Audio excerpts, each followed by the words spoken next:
Guys, what is going on? Guys, we will do the first 25 minutes here. Guys, we'll do the news for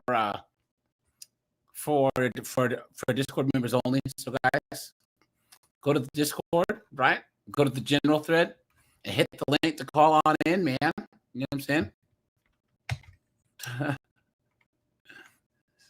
Okay, here we go.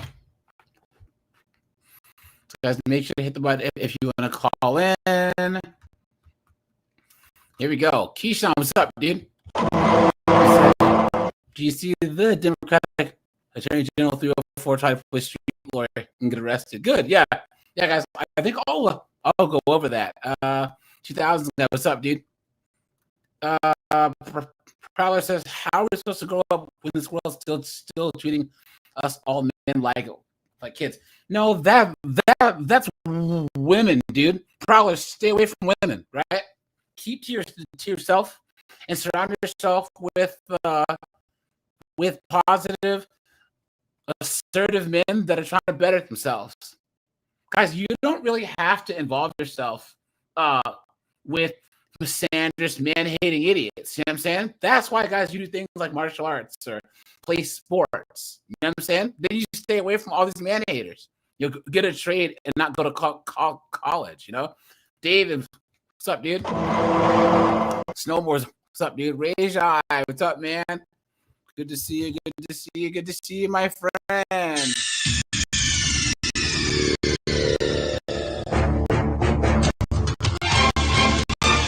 Okay, let me see. Red Doors here. OSSR is here. OSSR, what's going on, my friend?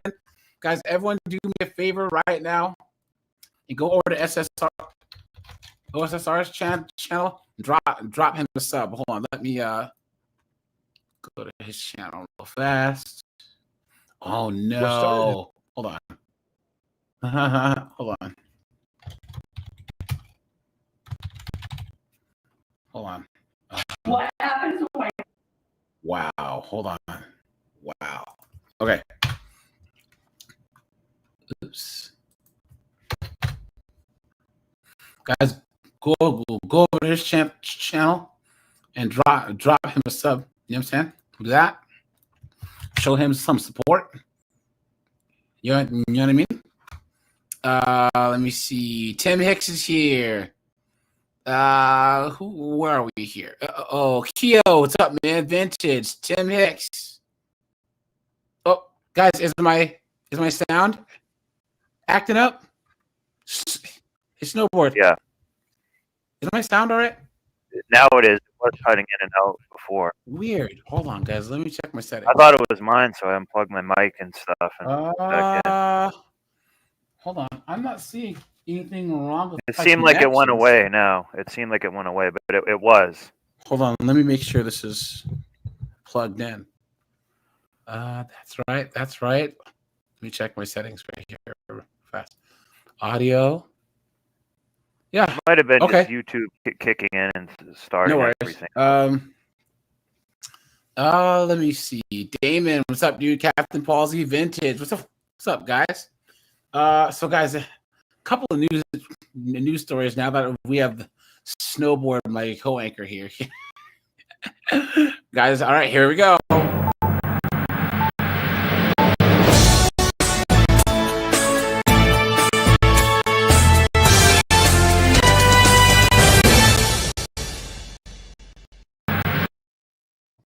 Okay, look at this, guys. What happened to my daughter today could happen to anyone tomorrow. What happened to an airman on her way to help defend our country, killed when a drunk driver crashed into her. That 23-year-old young woman, a member of our Air Force. Thanks for staying with us at 4:30. I'm Denise Valdez. I'm Kirsten Joyce. Today, the man who killed her learned his fate as a judge weighed just how to punish him. 8 News Now investigator David Guys, all right.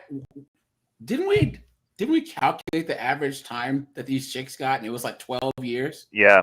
We had a couple of life sentences for the women. Guys, what do you think it'll be for this guy? Like 80 years. Yeah. Probably 80 years to life or something. Yep.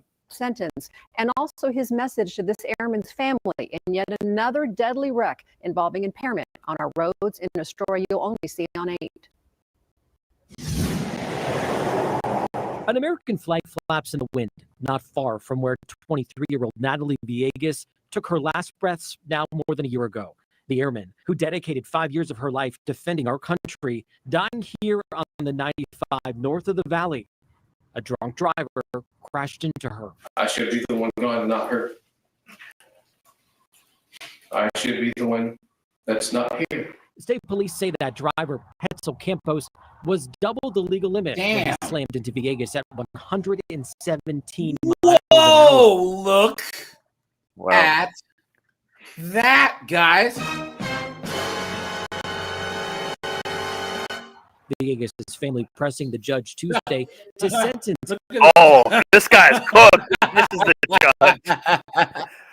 I spent 180 years. Lesbians, lesbians, lesbian, lesbians, lesbians, lesbian, lesbians, lesbians, lesbians. Oh, this guy is cooked.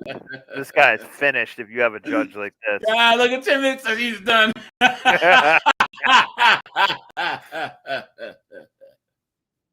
Campos to the maximum possible for a deadly and irresponsible decision. My daughter was taken from us all by an irresponsible decision. My daughter had no chance. She was simply on her way to do what she loved, and that was to serve this country. Villegas was on her way to work at Creech Air Force Base. For reasons we don't know, Campos, who police say spent the earlier hours drinking downtown, was traveling north, away from home. On our way to serve our country, you irresponsibly and selfishly came along and took all of that away from my daughter. Campos asking Judge Tara Clark Newberry for leniency, adding he had no criminal record before this arrest. But ultimately, she gave him almost close to the max, 6 to 20 years in prison. What? That's actually not that bad. I mean, No. he deserves more. He deserves life. Guys, put a 1 if you think that they really need to update the vehicular homicide laws. Because that's crazy. Guys, you drive drunk 117 miles per hour, pretty much double the speed limit, smash into someone, take them from this earth. Come on. This is to uphold justice and to hold people accountable for the choices that they make. Unfortunately, Okay. Well, you know, one thing that might have helped that guy, he kind of looked like Mexicans, kind of, and she might have kind of like felt that, like maybe a little virtue signaling of it, maybe. Roadblock, what's up, dude? Who did I miss? Remixer, what's up, man? Guys, look at this. Man loses $47,000 in online romance. Wow. Beta man. Wow. Hey guys, I don't feel bad for him, Nope. right? I don't feel bad for him. Companionship for one Pasco County man has turned into a nightmare. He thought he'd found love online, but instead he fell victim to a romance scam by someone on the other side of the world. And now he's not only heartbroken, he's at risk of losing the home he's Can living you imagine? Hello? Who's this? This is Mambutu. I mean, this is Stephanie. Yeah, we know it was a Nigerian, probably. He has a Nigerian A accent. Nigerian It's dude. not a chick. Yeah. Come on, dude. for years. Yeah, Fox 13's Jennifer Baglis sat down with him tonight and shares his stark warning. 70-year-old David Cruz leads a life that's selfless when he's not volunteering or attending mass. You can find him here. I've outlived my whole family at my age. When you're really alone, it's very hard because all you have is the walls around you. And Get on a plane and go to Colombia, bro. Yeah. Go to friggin' the Philippines.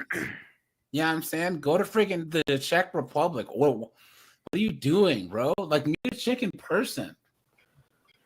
You sort of like to find somebody to do things with. In February, he Which thought he didn't. Cupid was working his magic when Bonnie Fleck, an interior decorator from Indianapolis, sent him a Facebook friend request. Felt like God had given me the right person, and it's This guy.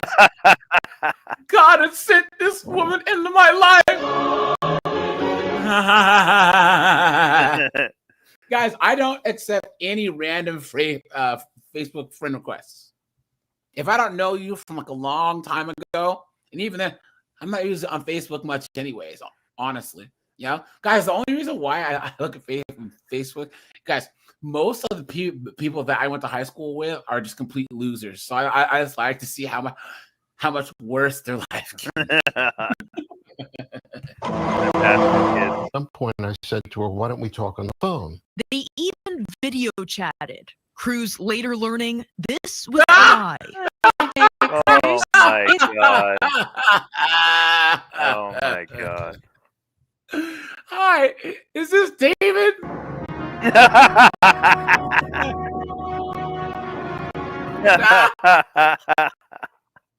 Yo, what an idiot! What an idiot! Someone says you can't fix stupid. Oh Look at my this. God. Red flags all over the place. Look at this. It's me, Bonnie. I love you with all my heart. They had Oh, come on! You've been had. You've been cooked. You've been hoodwinked. Bamboozled. Led astray. Thanks to me, but she told Cruz a company in Australia wanted to hire her for work. And she wasn't aware of the paperwork that she needed to work in Australia. So it was about $9,000 for that paperwork. What? At first, I told her, "Well, I only have $5,000," and then she said that wasn't enough. So he dipped into his home. Whoa, look at that! Guys, rate this guy on the simp-o-meter. Guys, what a simp! Here I come to save the day. Look at this! It's over 9,000. That's how much money he owed. And wired the money. She said, "Don't worry, I'll pay you back." Yeah, and right. she told me she was getting paid $1.5 million for the contract. Oh, please! What? Yeah. Her best friend was a Nigerian prince. Oh, Yeah. come on! You've been had. You've been took. You've been hoodwinked. Bamboozled. Led astray. Run amok. Guys, come on. Guys, this has to be the dumbest man. Now, if a chick fell for this, fine. But a guy? Come I just want on. to say thank you for willing to help me with the $5,000 I requested. And then she said she needed another 25. I told her all I had was 25, and I had already lent her almost half of that. This time, asking him to wire it through a Bitcoin QR code, which Come on, dude. Come on. Come on. Wow. Guys. What an absolute dunderhead. King Raymond's. What's up, dude? is not easily traceable, totaling $47,000 no. sent to Bonnie. But not long after, he filed a report with the Pasco County Sheriff's Office, providing detectives dozens of screenshots for evidence. It was discovered the Bonnie profile could be traced back to Nigeria. We called it! We called it! Yep. Wow. Look at that. Yep. A Bitcoin is the new blood diamond for them. What a dunderhead. I felt I was going to lose everything that I have. Lost any amount of self-worth feelings. As you should. Of not realizing this sooner. The hope is his story will inspire others his age not to fall for something like this. Jennifer Vegas. Okay, now, guys, here, there's one more. Wow. Oh, wait. Oh, this is about chicks. Why do they kind of blur the AI face? In 6 weeks. It was like pen pals. Okay, We so were guys, I'll have to do another stream on these romance scams. Okay. Look at this, guys. Where are we here? Look at this. Guys, look at this. You ready for this? Oh, boy. Look at this, guys. Seth Wolf and Renee Smith say their sons weren't comfortable with a biologically female student who identifies as male using the boys' locker room at Stonebridge High School. In this video, first obtained by 7 News, the boys can be heard asking why there was a girl in the boys' locker room. The video was recorded by the female student, who then complained to administrators about their behavior. On Friday evening, Seth and Renee say their boys were notified by Loudoun County Public Schools that LCPS's Title IX office found them responsible for sexual harassment and sex-based discrimination. Yeah, more Title IX garbage doing what it's supposed to do. So, guys, these young boys were like, why is there a chick in our locker room? Guys, this is even worse than bad bathrooms. This is a locker room where you undress and stuff.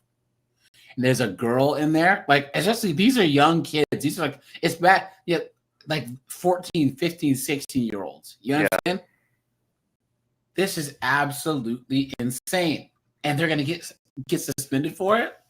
I would say like the first reaction was like some anger because we were just really, concerned with all this stuff. There was that. I was saddened by the decision-making process and how that went. Seth's son faces a 10-day suspension and additional discipline to be handed out by school officials after a meeting with him.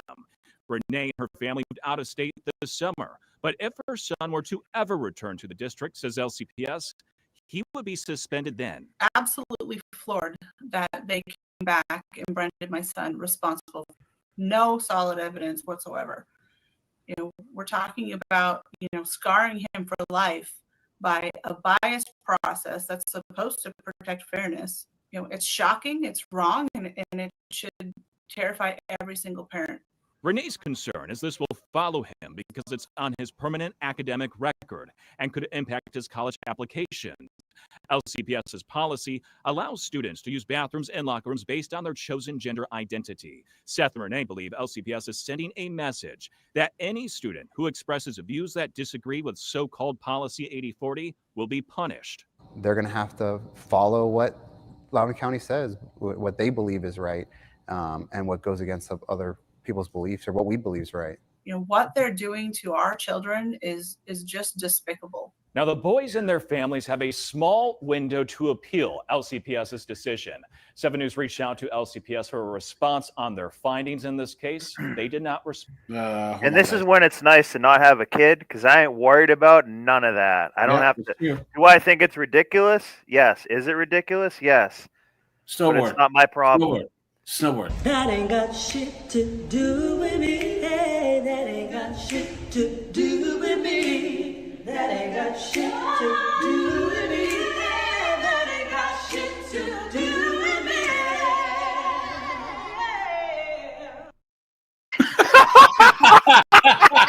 That's exactly what I was thinking. Oh, man. They even look like they're in a locker room. Oh, that's nice. Because look at them. They had to uproot their whole school and everything. And the next school they go to might do the same thing.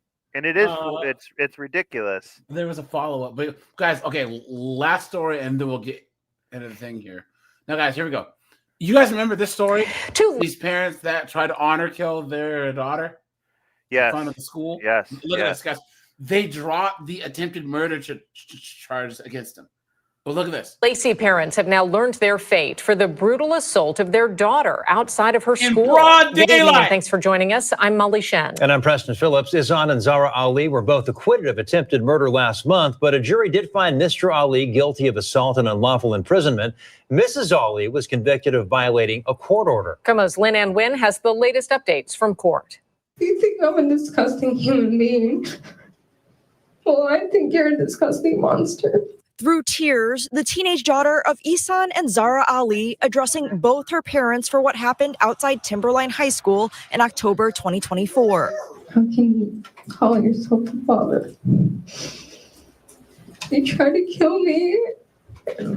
My dad tried to kill me with his own hands.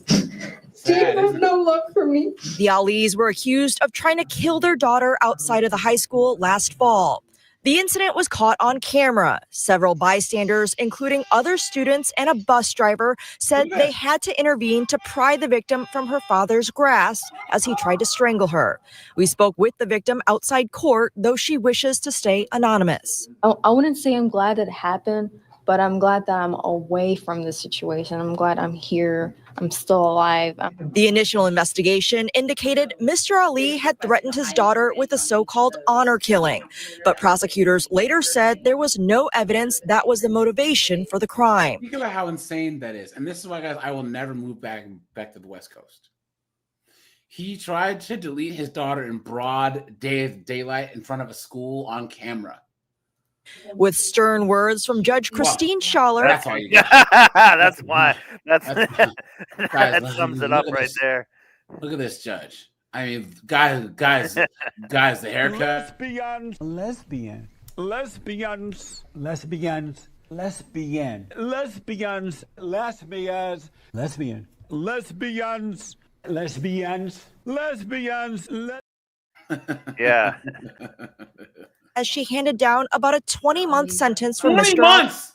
20 months! Wow. Look at that. Ali, and 364 days with 83 days suspended for Mrs. Ali, as allowed by state sentencing guidelines. You were not going to let her go, and you were not going to let her breathe because nobody else was going to control the situation. You were going to maintain control. People need to realize, need to get more help. I never got the help I needed until this really happened. I had to really get choked for me to get help. I didn't want that, but that's the only way I got help. See? There you go, guys. This is Britain. Her situation. Yes. Yeah. It is the UK. Yep. It's France. It's Sweden. It's Denmark. It's Norway. It's Germany. Right here. So, all right, guys, here, let's do this. She'll be attending a TR rally in her future. Yep. Oh, yes. Speaking of that, here, look at this. Give me 1 second.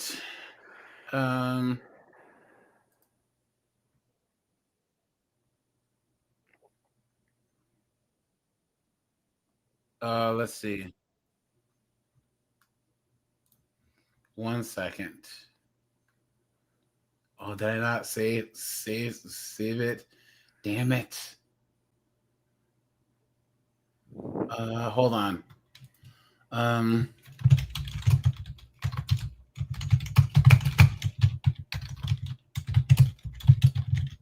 Hold on, guys. Give me a second. This guy, he realizes that that Tommy Robinson is not. I'm sorry. That TR is not racist. Oh man, where is it? I'll find it, guys.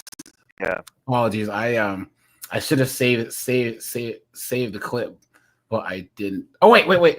I know where it is. I sent it to. It's Anonymous. amazing how it's taken people like a decade to figure that out. 15 years. Yeah. Basically. Yeah. Here you go, guys. Here it is. Hold on.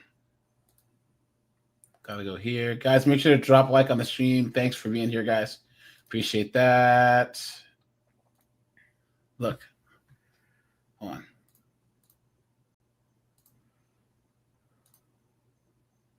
Do you like Britain? Listen. Do you like Britain? Listen. Let me just finish. Stick up in a sec. Let me, because I finished what I'm saying though. Like before, can I just finish what I'm saying? Because look, what I'm trying to help you, Tom. You get what I'm saying? Like, I get it. You get what I'm trying to say? Like, it'll be different because see, his thing ain't about black or white. His thing's British, English. Like, if you're here I think you're black. I think black like you're English. No, but that's what I'm saying. His thing is, if you're here, he don't mind this as long as you embrace the British thing. What do you mean a slave? Embrace the British thing. Sikhs still hold their identity. Embrace I love them. Embrace the person that embrace the British Empire, which is still colonizing your homelands. Or go home. Or go back to where you fucking come from. Or go back to where you fucking come from. No, but it's true. No, but if you embrace it, fuck off. Embrace it. Give a fuck. See? There it is, guys. Good. There it is. What's wrong with that? Yeah. Embrace the country or get out. America, guys, we don't even ask for much in America. Nope. We give everything in all of the driver's tests in 17 different languages. All we ask is you come here and you assimilate. That's it. If you don't like it, get out. Get out. Don't let the door hit you where the good Lord split you. Somewhere. What are you saying? That guy should have been saying that like 15 years ago, but the cognitive dissonance between the media saying how bad that they're painting TR to be, it's like these people, it's like you guys should have got with the program a little earlier. Yeah. Now, guys, put a 1 if you know who Tom Leykis is, right? Put a 1. The OG gangster. Everyone's like, oh, well, Kevin Samuels took his stuff from Tommy Sotomayor. I did that. All these guys took their stuff from Tom Leykis. Tom Leykis was saying red pill talking points from 1998 all the way until like 2012. And even then, he was online radio. You know what I'm saying? Guys, I was listening to Tom Leykis back in high school. You know what I'm saying? And he's been saying all the same stuff. Catwag says, if you don't like it, why did you come here in the first place? Fact. I'm going to drop the link so anyone who's coming up, guys. Guys, most of Tom Leykis' shows are on YouTube now. There's like channels that archive his shows. Guys, check him out. You know, he did the whole, callers thing and all that, 20 years ago. So guys, 20, 30 years ago. So guys, please go and check him out. He was the one saying, guys, don't get married, don't have bastard kids. You have to have kids to be happy. Yeah. You know what I'm saying? Put yourself first. If some broad lies to you about being on birth control, all she should get from you is direct deposit. You know what I'm saying? Like all the basic stuff that we say now, he's been saying for years. How he's a self-made millionaire and guys, hard work pays off, and how the dumb and the lazy always say money isn't everything and always want to try and say, well, you just want to brag about your money. Guys, if you're successful, that's a huge part of who you are. Having a large amount of money, if you didn't inherit it, is an exact result of you being a hard-working, disciplined guy. You know what I'm saying? So, I want to say this though. I think he was more of a West Coast guy because I only found out about Tom Leykis maybe like a few years ago via YouTube, markets. And they were. So I never heard about if you like, and I listened to a lot of talk radio and stuff, and I would definitely would have heard about him. But I think he was more of a West Coast he was on the West time Coast. That he was on He was in Texas, and then he was up in like Detroit. But other than that, he would be on in a lot of any other places. They would have him on at like 3 o'clock in the morning. Because remember, he was very controversial at the time. But he was a #1 radio show in Southern California, which is huge because that's one of the biggest radio markets there were. So like Seattle, Washington, Oregon, Nevada, Texas, and then he had a couple other markets. But yeah, man. Especially 90s, early 2000s and stuff was like talk radio was huge. TJ, I wouldn't call Tom Leykis a shock jock. Because he wasn't saying stuff for the sake of being drama-filled. He was just telling the truth. Like, he would actually back it up with like facts, data, and statistics. He would never talk about like, oh, you know, this didn't happen, blah, blah, blah. He was just talking about relationships and stuff, and no one had ever done this before. And here's the thing, guys, Tom Leykis was married 4 times, which is why he said, just like a heroin addict who just kicked heroin, who else to tell you to not do heroin other than a person that was an addict? You know what I'm saying? He got married 4 times because he grew up in a household where, you know, his parents were religious and they told him that marriage was the thing to do. It took him 4 times for him to realize this is crazy, this is dumb. Marriage is an outdated concept, especially if you're successful. There's no point because he can live a fulfilling, fun life all by himself, you know? So, all right. So, guys, this knucklehead Kay Heimowitz wrote this article called Child, Man, and the Promised Land, right? Let me bring this article up. I also think he's not a shock jock in the sense that he doesn't have like Ozzy Osbourne on and like, yes, he's actually just covering a topic. Yeah. He's not like pranking people and stuff, really. Yeah. Let's see. Okay. So look, guys. Child, Man, and the Promised Land. Now, guys, this was 2008. So there's single young men hang out in a hormonal limbo between adolescence and adulthood. Now, guys, they call this Peter Panning, right? And guys, we all know that when chicks say that men are immature, it means that we aren't giving them what they want. It means that we are putting ourselves first. Because isn't it funny how they say that they don't need men and men are trash, men are this and that, but at the same time say, oh, well, a man's not a man until he gets married to one of us, until he bows down to us and puts himself in a position where we can take half of his shit. Isn't it funny how that works, Snowboard? Yep. You know? Hold on, guys. Let me pin the link. And the article itself is already pre-shaming somebody. Yes. Well, that's all they have, guys. Yeah. That's all they exactly. have. That's how you know that they don't have an argument, is when they use shaming language from the jump, you know? Yep. So it's 1965. You're a 26-year-old white guy. You have a factory job. Yeah, you notice how she said white guy? Guys, in 1965, most men did this. You know what I'm saying? Asian men, white men, Hispanic men. You have a factory job, or you work for this woman's biased already. Like one sentence in, we already know what she's gonna say. I mean, her last name is Heimowitz, right? Heimowitz. I mean, come on. Small hat. Yeah. We all know. Let's just say she can smoke a cigarette without an umbrella. You know what I'm saying?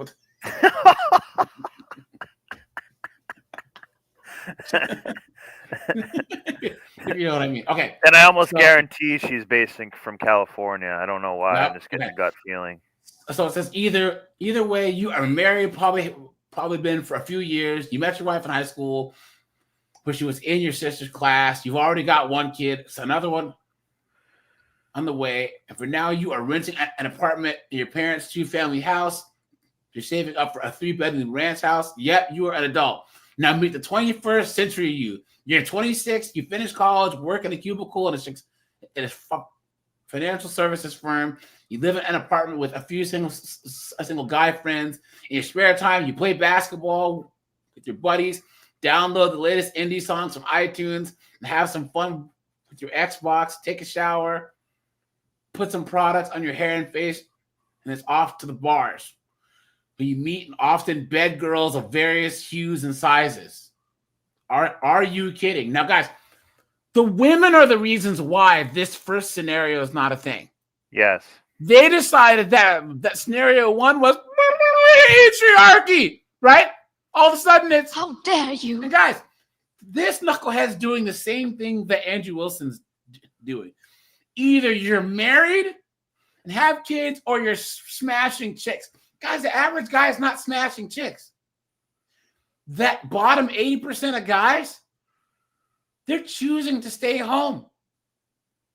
They don't want to deal with the games, with the extra effort, so the wasted money. The average guy's either can't get any or choosing to stay home. There's a third option here, you know? And that's not copping out, it's self-preservation. Exactly. She's obviously not going to cover what a 26-year-old girl does now in this, being a complete 304 on drugs, getting a train on her and whatnot. She ain't going to cover any of that. Yeah. Gavin. Yeah. Tyrone. And yeah. Shaq. And You know what I'm popping Plan Bs, going to the Planned Parenthood and stuff. So it's not going to be a balanced look, of course. It's true. It's true. Yep, guys, we all know what the average 26-year-old chick is doing nowadays, right? Y'all want to ask me what I'm doing? I'm outside hoeing. I work at hoeing. Y'all want to know what company I work at? I work at hoeing. That's the company I work at, hoeing. Yep. Okay. Not so long ago, the average mid-20-something had achieved most of the adulthood's milestones. High school degree, financial independence, marriage, and children. There you go. You've been had.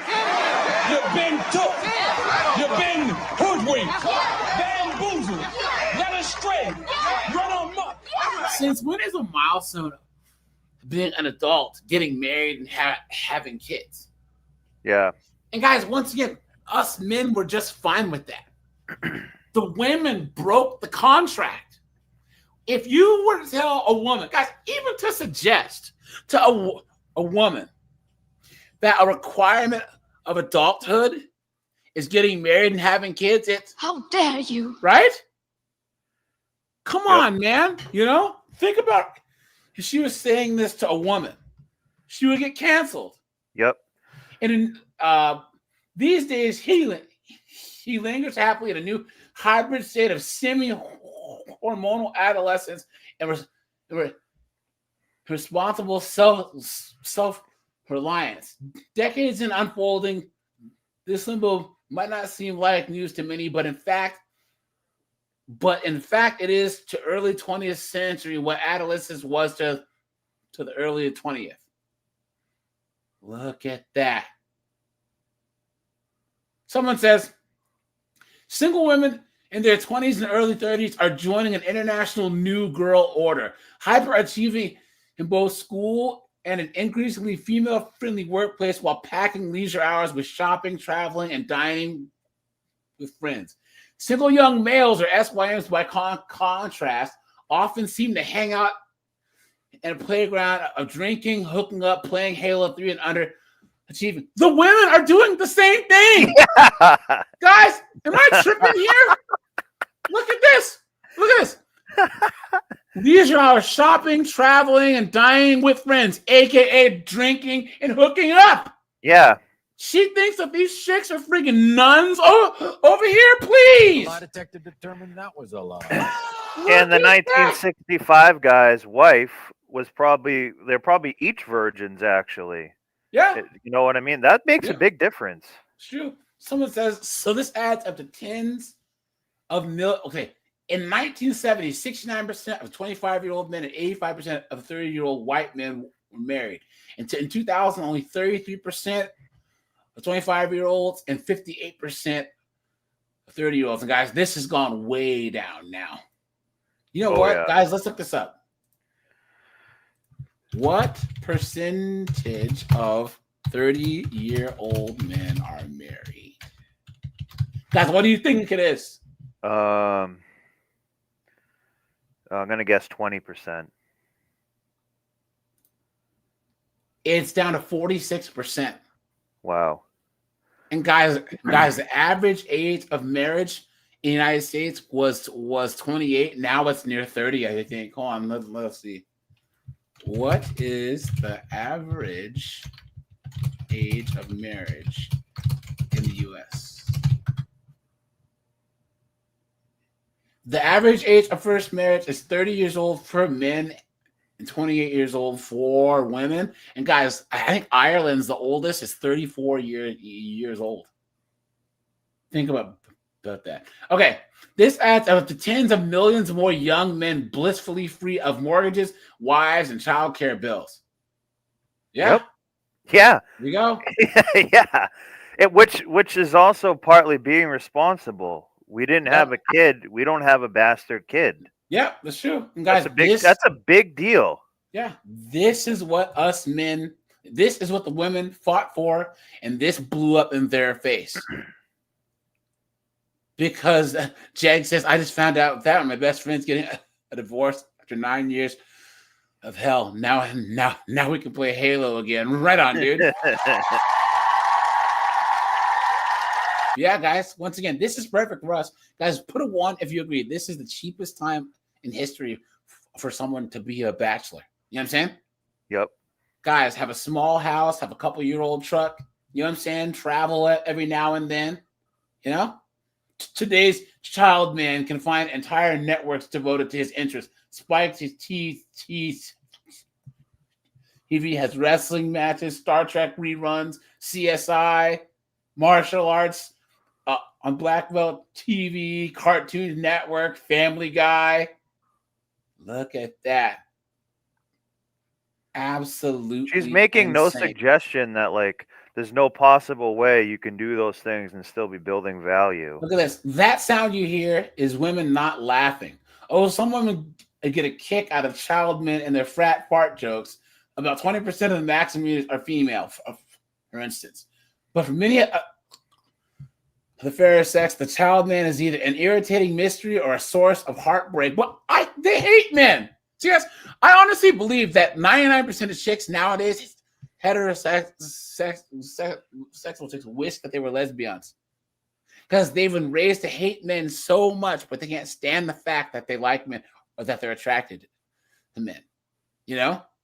Yeah, and maybe that's why they like the one that treats them like garbage in a way, because they're like, well, if I don't like men anyways, now it's easy. It's more like justified in a way. In internet chat rooms and advice columns, a female water cool confabs in the pages of Chick Lit, the words immature and man seem united in perpetuity. So women complain about Peter Pan's syndrome. That's their fault. Guys, why is it that they can break the social contract and walk away from their traditional roles, but we have to still do ours? Because here's what they want to do. They want to be able to push off marriage and do whatever the hell that they want and let Nug and Chad shoot up the walls and pop Plan Bs and get the hurt dirt. But they want us guys standing there waiting for them. They want to be able to push off marriage until they're in geriatric pregnancy and they're all used up and they have 800,000 miles and 4 accidents on the Carfax and their snowboard just waiting at the table still. Guys walked away now too. Because what I always say, guys, where we ask the most important question there is and the bell that can't be unrung. What are we getting out of this? What are we getting out of marrying these 304s? Waiting around until they're 28, 29, 30, and then they're, oh, you can marry me now. Guys, here, you know what? And it's funny too because they also call themselves pansexual. Yeah, guys, they expect us to be Forrest Gump. Seriously, you remember Forrest Gump, guys? Forrest was Jenny, you're my girl, right? The whole time. Well, she messed her life up and let dudes slap her around and give her the high five and all this other stuff. He just sat there waiting like a dumbass. They want to be able to do whatever they want and have us sitting there waiting for them. Guys, if they expect us, me, Snowboard, or any of you guys just be sitting around, shit, come on. Okay, here we go. Naturally, women wonder, how did this perverse creature come to be? Oh, perverse, please. Do we need to talk about how disgusting that these 304s are? Deleting kids and getting the hurt dirt. You know what I'm saying? Getting all this debt. Voting for open borders and high taxes and basically destroying this country. And they say, thank you. voting for friggin' chic communist up in New York. You know what I'm saying? Yep. Come on, man. Okay. How did this perverse creature come to be? So the most prevalent theory comes from feminists, influenced academics, and cultural critics who view dude media as symptoms of a backlash or masculinity crisis. Men feel threatened by female empowerment, please. You've been had. You've been took. You've been hoodwinked. Bamboozled. Led astray. Run amok. He says, but the fact that guys cheer for female heroines like Buffy the Vampire Slayer as much as they do Chuck Norris says that this theory isn't true. But there's an ounce of truth to it. Men of the new media are in backlash mode because they believe that feminists have stood in their way as media gatekeepers. Guys, look at how relevant this is now. Because I'm not going to read this whole thing because it's long. But let's go. Okay, now Tom Leykis cooked this article in the first episode, and then she wanted to actually come on the show. Okay, so he's going to talk to the author of this, and then there will be some callers too. So, Jeg with the 999. Thanks for that. I appreciate that, my friend. Thanks so much. You are scaring the hoes. Yeah, what happens if we have lots of guys? A. Heimowitz, 5A Heimowitz. We are devoting our entire program to an article that I read, and many of you sent this in, by the way. Many of you saw it and sent it to us, called Child Man in the Promised Land by Kay Heimowitz.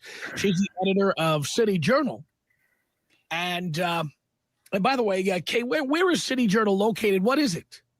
City Journal is a publication of the Manhattan Institute, which is a public policy think tank in New York City. A woke, liberal, Yeah. LDHD, TV, feminist, man-hating think tank. Yeah, of very rich, Indoctrination privileged women too. Thank that you. they're not working like a regular Yeah, job. that's or last anything. names end in ITZ.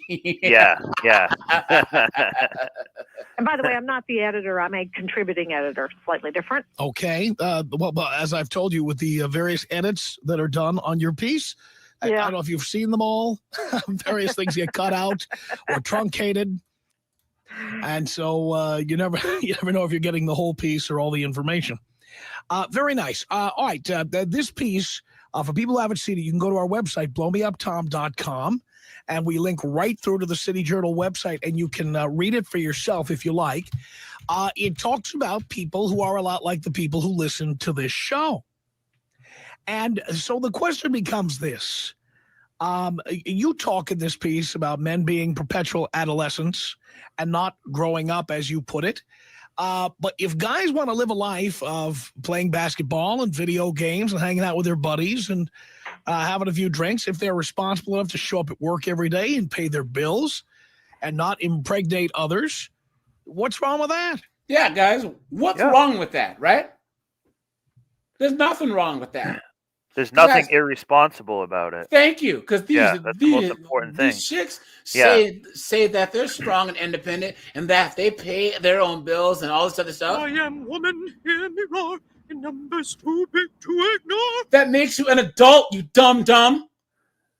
Congratulations for patting yourself on the back for doing what all men have to do. Kevin, what's up, dude? You guys, I did drop the link for anyone who wants to come on up. So, guys, if so, I did reach out to Anonymous, and if he's available, we're gonna try and do another the UK is cooked stream on Thursday if he's available. Just let you know. So, and guys, I'll be live tomorrow at 4. I'm gonna talk about the artificial wombs and the sex bots. Because guys, honestly, like if there's artificial wombs and sex bots, like what do we need chicks for again? Yeah. Honestly, guys. Hey guys, anyone who's 40 and over, put a 1 in the chat real fast. If you're 40 and older and don't have kids. Okay? And guys, make sure to hit the like button. Matter of fact, Snowboard, here, you're in your mid-30s, right? Yeah. If you could, when you're 40, you're making a bit more money because I know you make good money now. Snowboard, all you guys. if you could just get an embryo and then pay money for artificial womb and then have a kid without worrying about some psycho broad taking you to family court and taking your kid away, would you do it? Probably, yeah. Yeah. Guys, I'd have like my mother be the role of the grandmother and help a lot. Guys, Stuff. I know a lot of guys who would probably do that. I know a lot of guys that are 35, 38, 39, 40, 45, 50, where if they had the option to have a kid without a woman, yeah, look at this. Ken says yes. Captain Palsy says probably. Yeah. Guys, I think 40 is a magic number where you're cultivated yourself as a man. You have some more money and whatnot. Yeah. So you can do things in a much more responsible way instead of just like, taking it as it goes, and it's just a mess. Yep.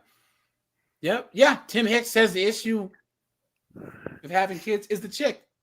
Guys, this is kind of a preview for tomorrow, but guys, these chicks are so stupid. I'll tell you why.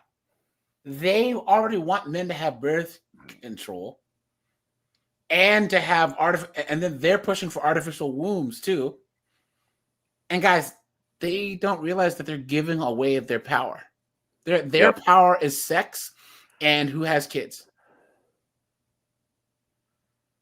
Laughing Man says you're a Christian.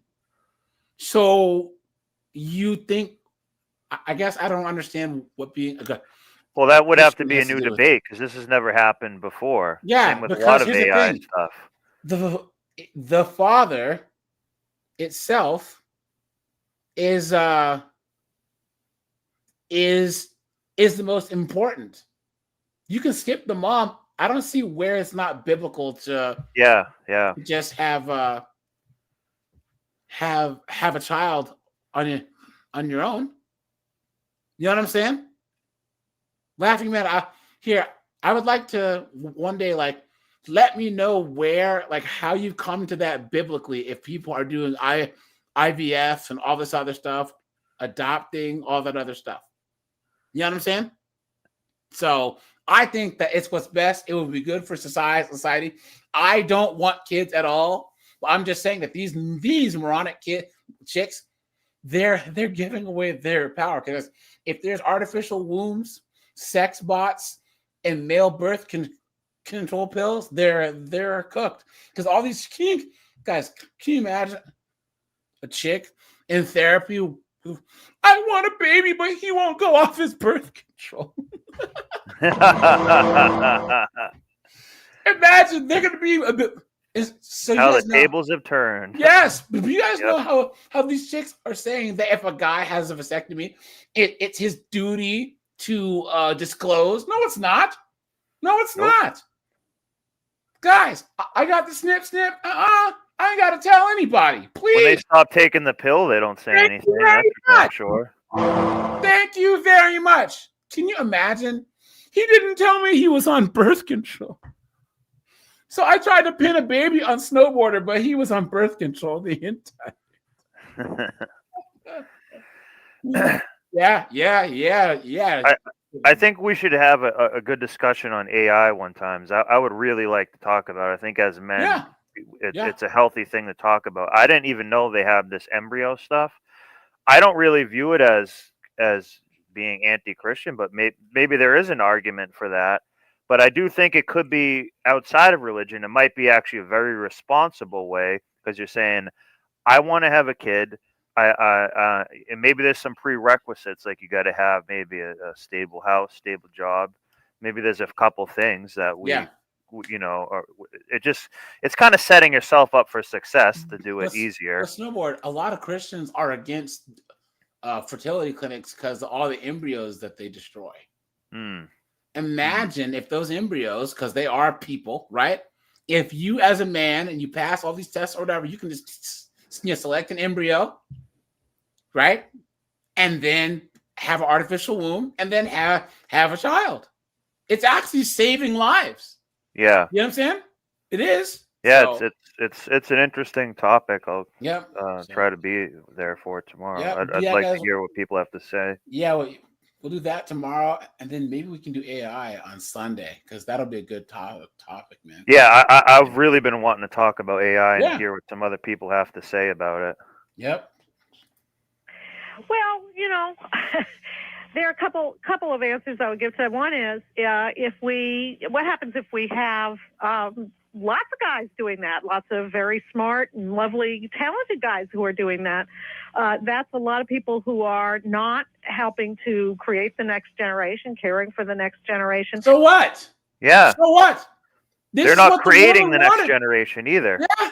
This is what the women wanted, guys, because that's what's happening in Japan and Korea. They don't simp. They would rather have their country die. Guys, men will be just fine. And here's another thing, guys. Guys, the dumb and the poor will always have kids.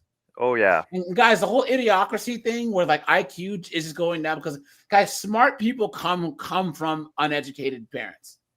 Most of the people that are the smartest people in the world came from poverty, came from lower class people. You know what I'm saying? Even Tom Leykis' parents were dirt poor. So like the smart are gonna just disappear. Because how many people, guys, put a one if you went to high school or college with this kid who was a total moron, and his parents were both doctors and lawyers and stuff, and they were a complete dunderhead. Having rich and successful parents doesn't mean that you won't be a bozo.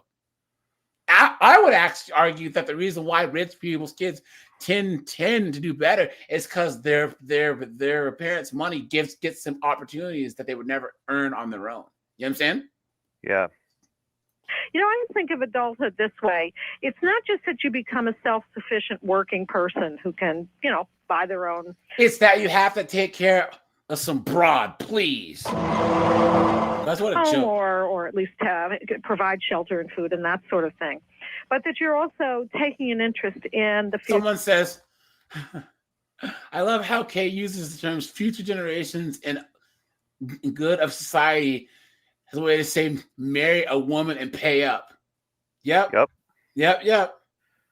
at that. Of your society. Her dad's probably a divorce lawyer. What that's true. Contribution you can make. Now, the vast majority of people decide that contribution is going to be through children. Some people don't do it that way, but they are thinking about what it is that they want to give back to, especially in our case, I think to a society that's been very, very good to many of us. Give back my ass, guys. We pay taxes. Yeah. I'm already giving back. Guys, part of my taxes, my property tax, goes to these schools. I don't want to pay for that. Rats. Exactly. Yep, I don't want to pay for that. Thank you. Guys, I did drop the link. Anyone who's come on up, guys, hit the and another thing is, like, if you want to protect the environment, having less people is just, it just kind of helps it more. Yep. I have said on this program, and I'm going to completely be straight with you and not, because I really want to take this very seriously, because our show uses a lot of irony, a lot of sarcasm, and frankly, I can do that too, Tom. No, I understand that, and frankly, if we do it right, it's generally pretty crude, because you know what kind of stuff guys like. You know that from the piece you wrote. But I'm going to be straight with you. When I talk to the guys on the radio about marriage, I say that marriage is for the poor and dumb. They're going to continue to crank out Xerox copies of themselves. Oh my There'll God. be plenty of children in the future. Oh my God. Why should someone who's intelligent, has money, has potential, has a career, why should they spend their resources on something like that? And your idea is that the best way to spend your resources is on giving yourself pleasure. Absolutely, and why not? Well, I'm not saying that one shouldn't spend some money on giving themselves pleasure, but is that, what are you leaving behind? What kind of life are you defining for yourself? What kind of guys? And this is a question that a lot of people ask me, right? AJ, what are you gonna leave behind? Guys, I go through life spreading. I'm a very positive person. I meet people. I spread joy. You know what I'm saying? Guys, like snowboard, all you guys, we have friends, we have family, right? Like we try and add positivity to the world. I think if you're a fan of my channel and you have the sense of humor that I have, then you tend to be more of a positive person than a negative person. Guys, by you just being you and interacting with people, you are doing a service to the world. Every single one of you guys. Every single one of you. You know? And the argument can also be made in the other thing, like, okay, just because you have a kid doesn't mean it is a bucket of gold. Yep. So they have these kids that go shoot schools and do a lot of kids are kind of little shit bags, to be honest. So yeah, you contributed something to the world, but like, when's the last time you've been walking through a Walmart and you're like, oh my God, these are just great kids? You know what I mean? Like, that's what I want to do. Yeah, it's just not happening much, man. So like, you know, we all have problems, but just because you create something by default through a biological reaction doesn't mean it's a contribution. It's actually taking resources. Yes. It's actually doing the opposite. Yeah, see this? This is this controversial condom commercial. Oh God, it's gonna be like what I just said.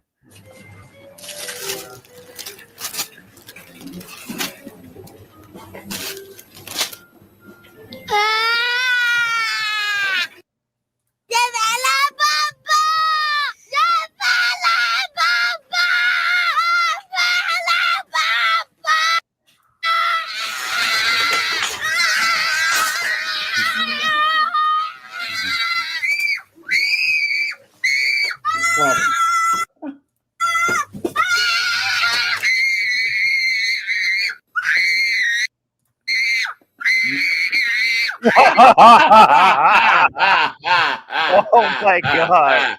Oh my God. That's what I'm saying, basically.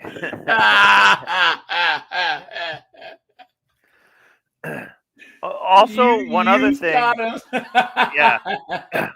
Also, one other thing. If for whatever reason, through various medicine, the water we drink or whatever, if the rate of the tism has gone up to be like, it used to be like 1 in 1,000. Now it's like 1 out of 300 or something. It's gone up a lot. Like, you're also rolling the dice with that too. Yeah, that's true. Yeah, you know what I mean? Like, there's a whole bunch of things like that. Can you imagine having a yay kid? Yeah. Dude? That would suck. Yeah, that would suck, man. Come on. That's a lot. That's your whole. Yeah, all your money, all your energy. It's gonna. Yeah, and it never stops, guys. Other people who have kids, and then that legacy. That's not really leaving a legacy. Yeah. It's leaving actually a problem that that person needs care. Yeah, and guys, here's the thing. Other parents will see their kids grow up and go to prom and go to college or get a skill, and you know, if they choose to get married or whatever. And your kid's never gonna grow up. He's just gonna grow old. You know, Squeegee with the 4999 says that kid would have had me recruited as a punter on an NFL team. Yeah, right through the uprights. Thanks for that, man. Oh yeah, absolutely. And I want my medication and I want my croutons, please. YouTube Censor is over in London. What's up, dude? Good to see you, my friend. Good to see you.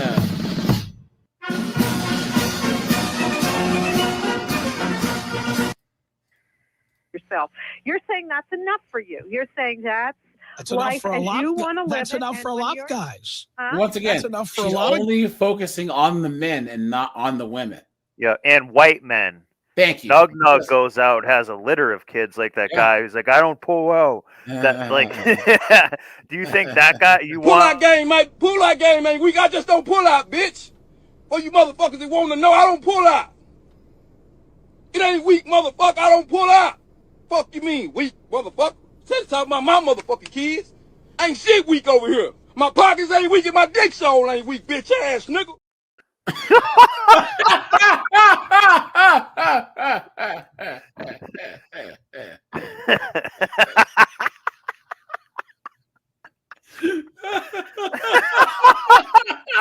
You can't make this stuff dude. up. Emperor Nug, dude. He is the freaking. He's a Darth Sidious of nugs, dude. My God, look at that, man. Pooptimus Prime. Oh my God. Well, it may Nuggatron.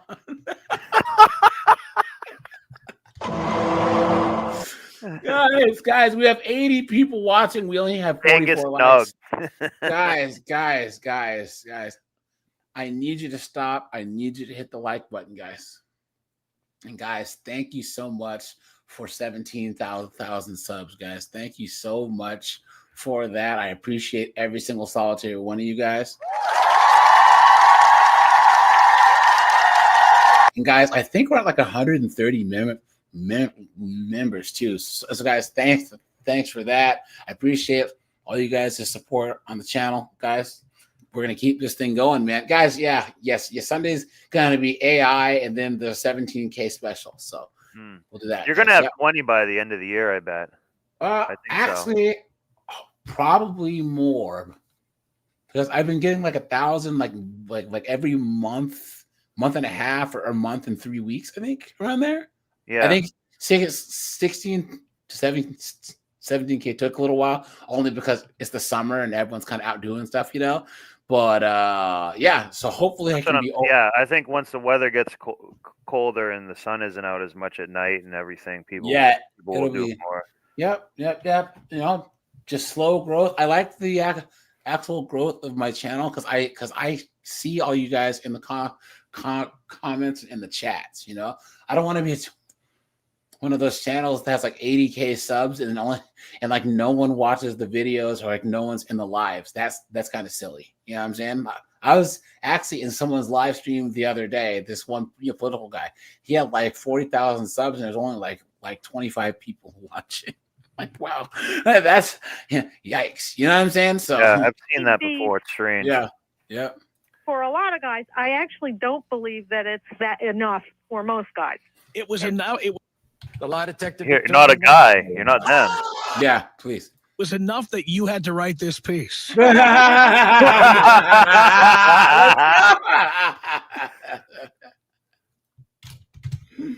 He's right, guys. Yep. City boy. You can't have it both ways. You can't have it both ways. You can't say that this is. Now wait a minute, Tom. Most of the child men will marry, you know, and I said that at the end. Most of them will. The lie detector determined that was a lie. Guys, this was 2000. So what's the point of writing it then? This is 2008, guys. Yep. This is 2008, guys. Hold on. Write it a financial upheaval too. What percentage of men will marry in the U.S.? So let's see. So guys, she's full of it. Guys, what do you think that the marriage rate right in 2022 was? Anyone? Anyone? I don't know. Guys, let's just say it's no longer. I would say maybe it went a little bit higher because of the cough. Maybe people felt like they wanted, so it might have spiked up a little bit temporarily. Guys, so most means, if you say majority, it means 51%. Let's just say, guys, it's no longer most. It's no. Oh yeah, I didn't think it would be above that percentage. Look at this, guys. It's probably like 44 or something. 46.8. Wow. %. Look at that.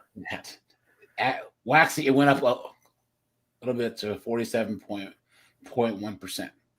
So, hey, Kay Heimowitz, you were wrong. You're wrong.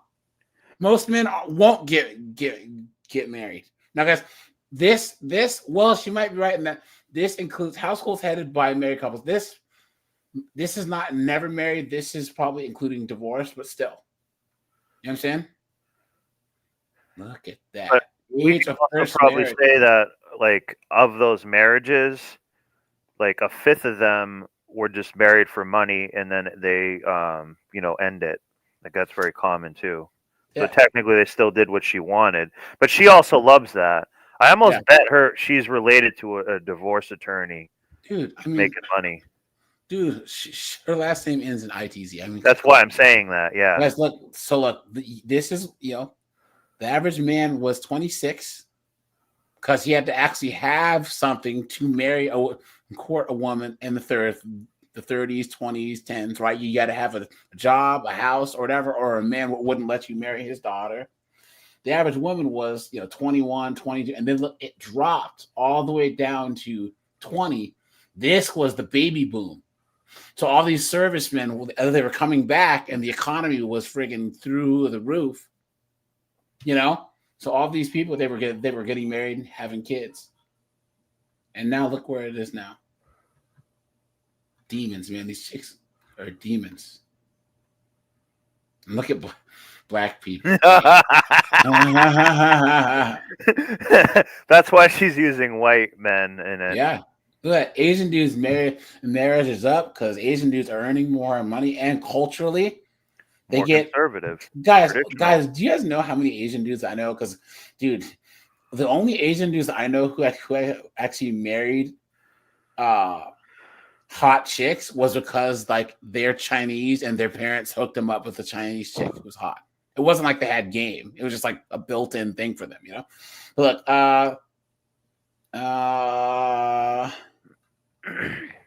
yeah, anyways. So yeah, Kay Heimowitz, you are not correct. Will marry and they will have kids. That's what tends to happen in this world, despite the existence of child men in their 20s and 30s. Child men. No, but she said it wrong. They will have kids.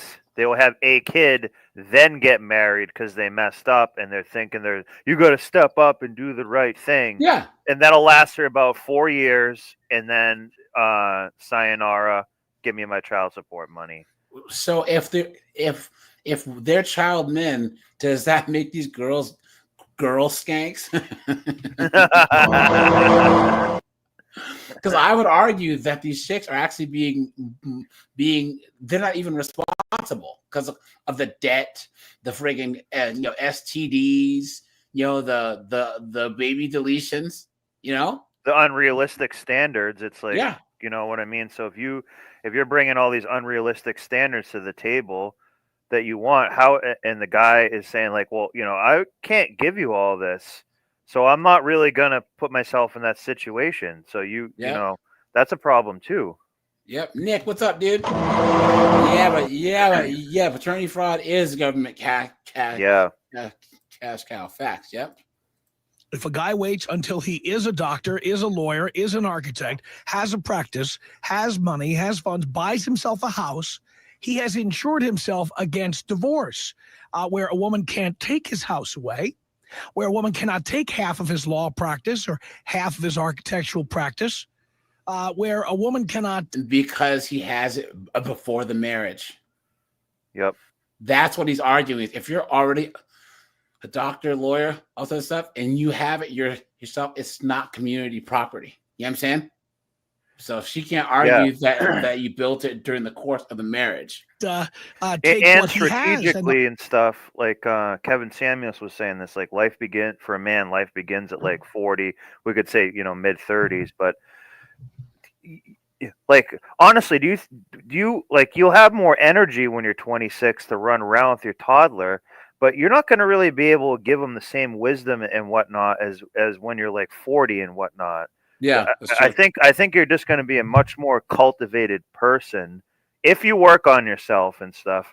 You're going to be a much more polished, cultivated person, more relaxed, more calm, because you figured yourself out, and you know what I mean. You can conduct yourself different. Yeah, I think in our society they're telling you just to do it young, and there might be some truth to that, but there's also maybe some wisdom to doing it a little bit later. Because you're just such a more calculated person. Well, for guys, for men. Yeah. Because here's the thing: chicks need to get married, have kids as young as possible. Yes. Sorry to say it, they just do. Like, I'm not talking like 18, but if you're 21, 22, you should be trying to find some 35-year-old. Don't waste your time out there hoeing. Thank you. It doesn't lead to anything good. Yeah, that's true. So, but for a man, I think I I think her argument doesn't say anything like that. Like we're not living in 1965 where the money was different and whatnot. Like it might take people man to be 40 years old to get his business built up better, to own more stuff, be more stable, pay for private school if they want it. Like we had, there's a lot of things that go into it that but most time. male jobs though, because you look at like women can be hairdressers, nurses, strippers, do all the stuff where they're making lots of money in their 20s. Yeah. Even engineers don't start making really good money until they graduate from college at 22, and they don't really get their big bump in pay until they're like in their 30s. Yeah. Lawyers until they're like 26. You know what I'm saying? Yeah. Then they still don't make good money until their 30s.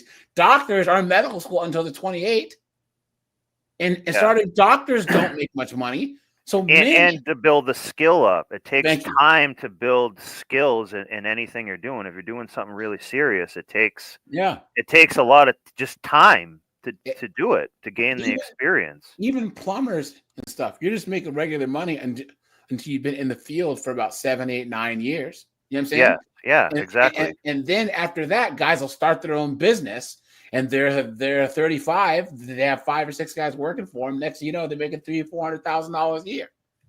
Then he's gonna think about getting married, having kids. Exactly. But he's in a much more powerful position where he can kind of stay home and be with the kid and help out more while he's got guys out there working for him. He's making calls and whatnot. When he's 26, he's got to be at the job constantly and have the boss there. Oh, you can't go to your kid's birthday party. We have this job to do and stuff. It's a much different paradigm. So I think I've always thought the strategy of waiting a little bit more is kind of more responsible as like a human being. For a man, it's actually more responsible in a way. When you're in your 20s, you're kind of still like want to party and you're just irresponsible a bit. But snowboard, here's the thing. When young boomers were a thing and Gen X were a thing, they had these IKEA marriages, right? So Stan and Melissa met in college, right? Or like Stephanie, she was in college and Stan was a bricklayer. They met, got married at 22, got their first apartment and went to IKEA and got furniture, right? That's what in a pretty sketchy part of town, but they lived their life, right? They were a young couple, they would, go out and hang out with friends, drink or whatever. And then a couple years when they started making more money, when they were like 25, 26, they have their first kid. And then 28, they have their second. So they've been building a life together. You know what I'm saying? Yeah. They have that history, That's how marriages went from like the 70s until about the mid to late 2000s, where all of a sudden these chicks say, I don't want to build a Brad, meaning I don't want to be there with the guy while he's building himself up. I want him after he's crossed the finish line. Yeah. And they don't see why. Because remember, guys, these chicks, they would tell Kevin Samuels, well, I've seen plenty of average looking chicks with high value guys. Well, how long have they been married? 20 years. So she got with him back when he was young. She did the work. She was with Snowboard when he was out there in the snow cutting trees down, and then now he has his business with 8 guys working underneath, and he's making $500,000. She did the work. You know what I'm saying? Yeah, and she's being rewarded for it. Yeah, she might have packed on a few pounds. Yeah, you know what I'm saying? She might not be the trophy wife, but she's been there for him. She's reliable. She's when it counts. Dependable. She supports him. That's the type of guy that's the type of chick that a man's gonna hold on to for dear life. So, and then these chicks put a post up or wear a shirt like, if he can't deal with me at my worst, he doesn't deserve me at my best. It's like, but you're not doing that for us ever. Yep. It's a process to build yourself up. True. And then I always find it funny, the whole stereotype where, why is it, these beat ups? I see a successful, good looking black guy with an overweight white chick. first of all, even if that was true, why don't you ask yourself, what is overweight Becky doing that you're not doing? Yeah. Maybe when Jamal comes home, she puts a hot dog on a plate and shuts the fuck up. You know what I'm saying? Yeah, yeah, Gives yeah. him a blowy and then rubs his feet. I'm just saying, guys, put a 1 if you agree. Most guys will go down and look for a chick that's fun to be around, doesn't cause you headaches, will cook. You know what I'm saying? And be nice and support you. That's how it works. Yeah. That's how it works. Guys will rather take a 5 or a 6 who shuts up over a 9 who makes your life a living hell. It makes no sense. But now we live in a time where the 5s and the 6s can't keep their mouth shut and don't cook. How you gonna be a big girl and you can't cook? Yeah, seriously, yeah. And in the way we would normally say it on the program, if you wait till 35, 40 to get married, you can still marry a 23-year-old. Yep. He's right. Well, you're really confirming what I wrote, or rather the inspiration behind my piece, which is that women are pretty unhappy with you, Good. men. Good. And you can see women are just so unhappy. They're just so unhappy. That ain't got shit to do with me. Hey, that ain't got shit to do with me. That ain't got shit to do with me. Hey, that ain't got shit to do with me.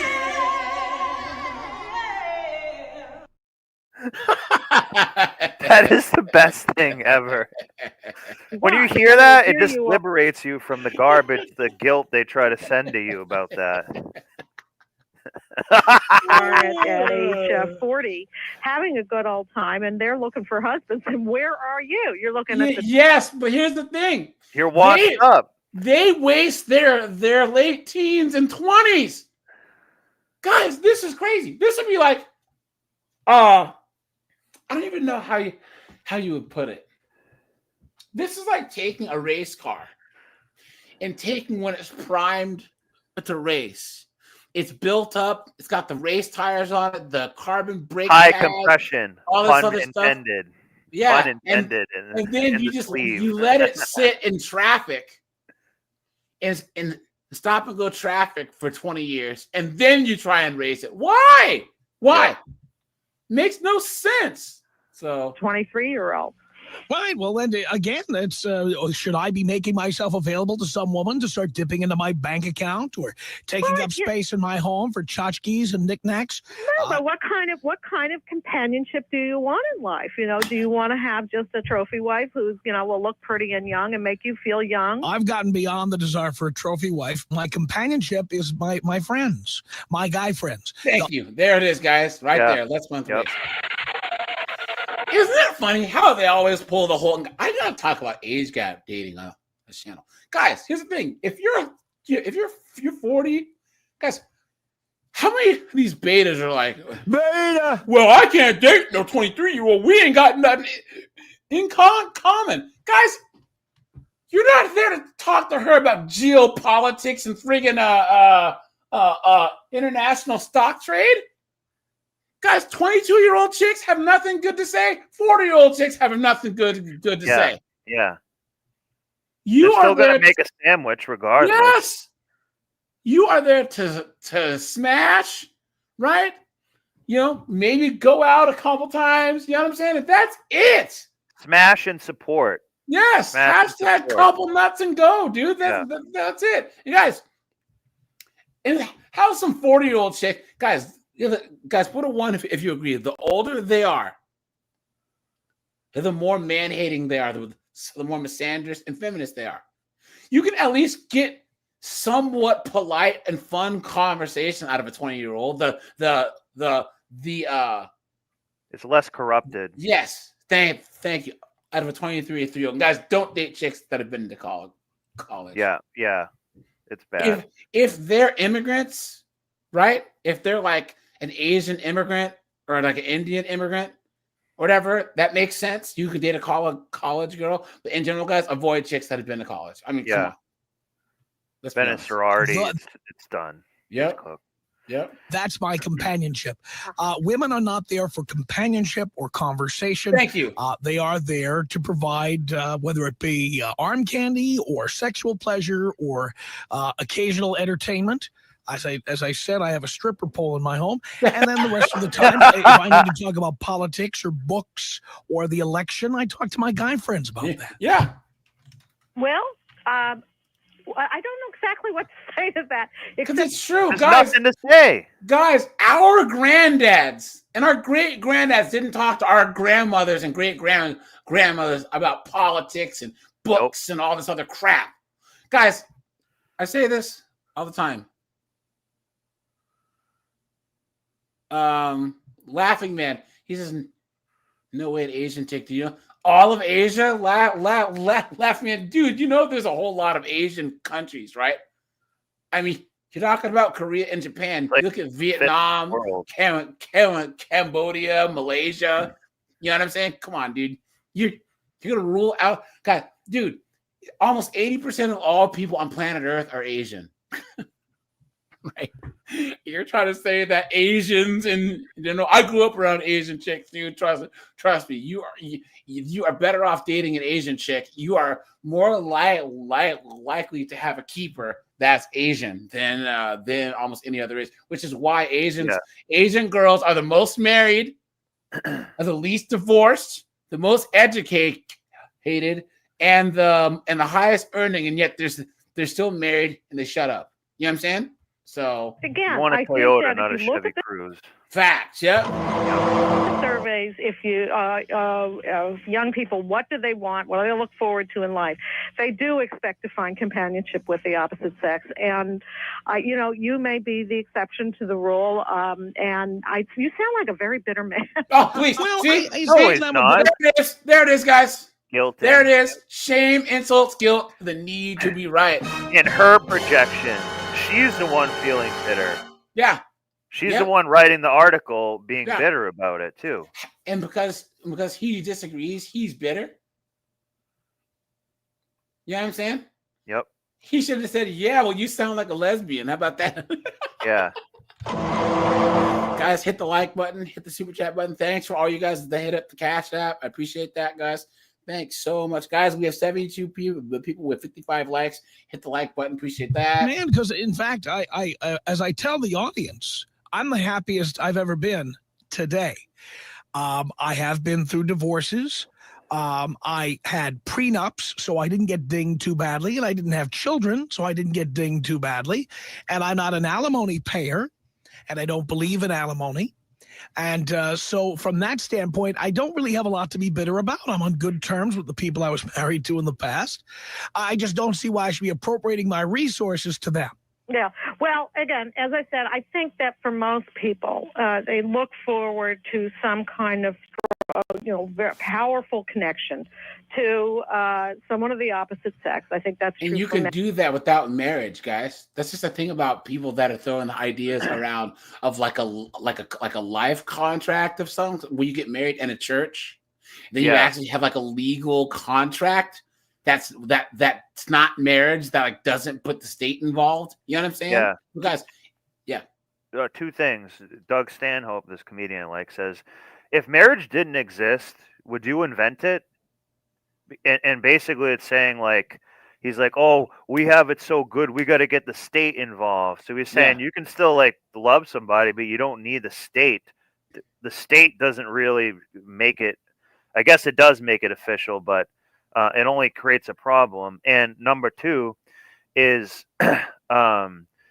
that's an older mindset. If a chick has been with 40 other guys, it's kind of tainted waters a little bit, where she can't love you the same way. Well, biblically, I mean, in a way, each guy that she smashes is technically her husband, because she's supposed to only sleep with her husband. Yeah, exactly. So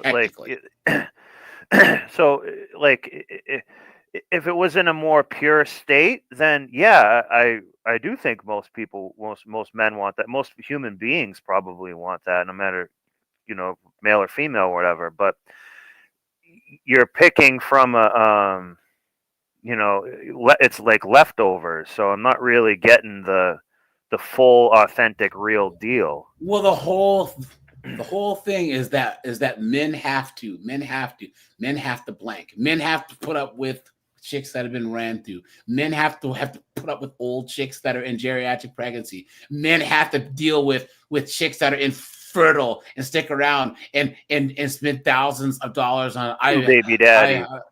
IVF. Men have to take care of bastard kids. Men have to freaking do IVF and then have a chick have a yay baby. No. Men don't have to do anything, guys. Men don't have to do a goddamn thing. Period. And that's what people like this Kay Heimlich chick does not like, is that men don't have to do anything. The idea that men would rather choose nothing than modern women. That's what they're not understanding.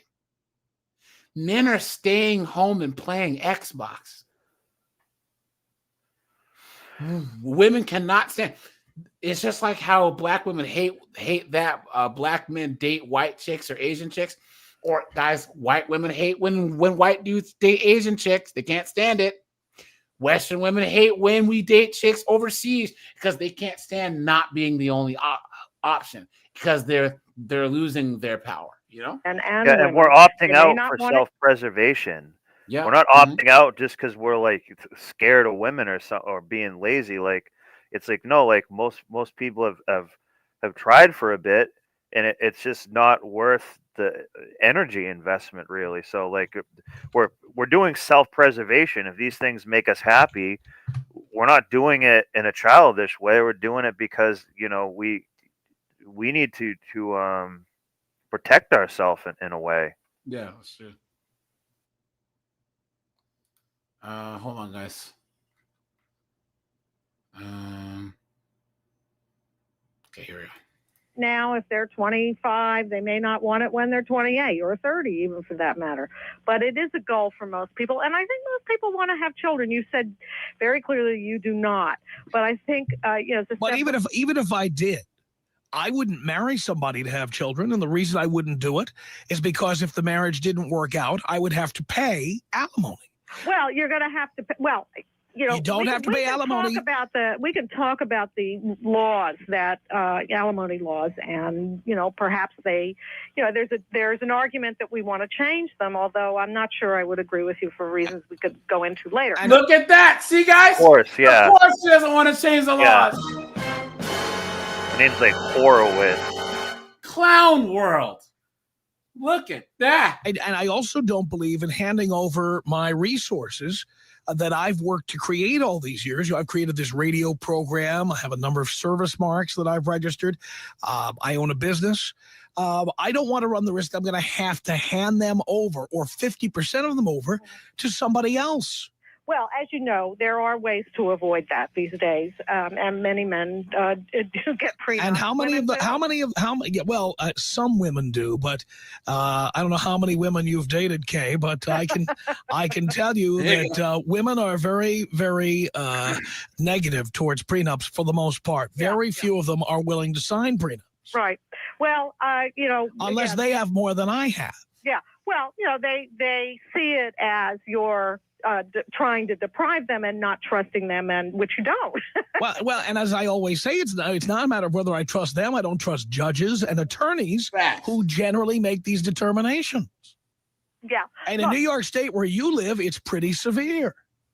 Look, Tom, what you're describing, I think, is a very sad situation of the relations between the sexes, and I'm getting a big, big dose of this in the email that I'm getting from my readers.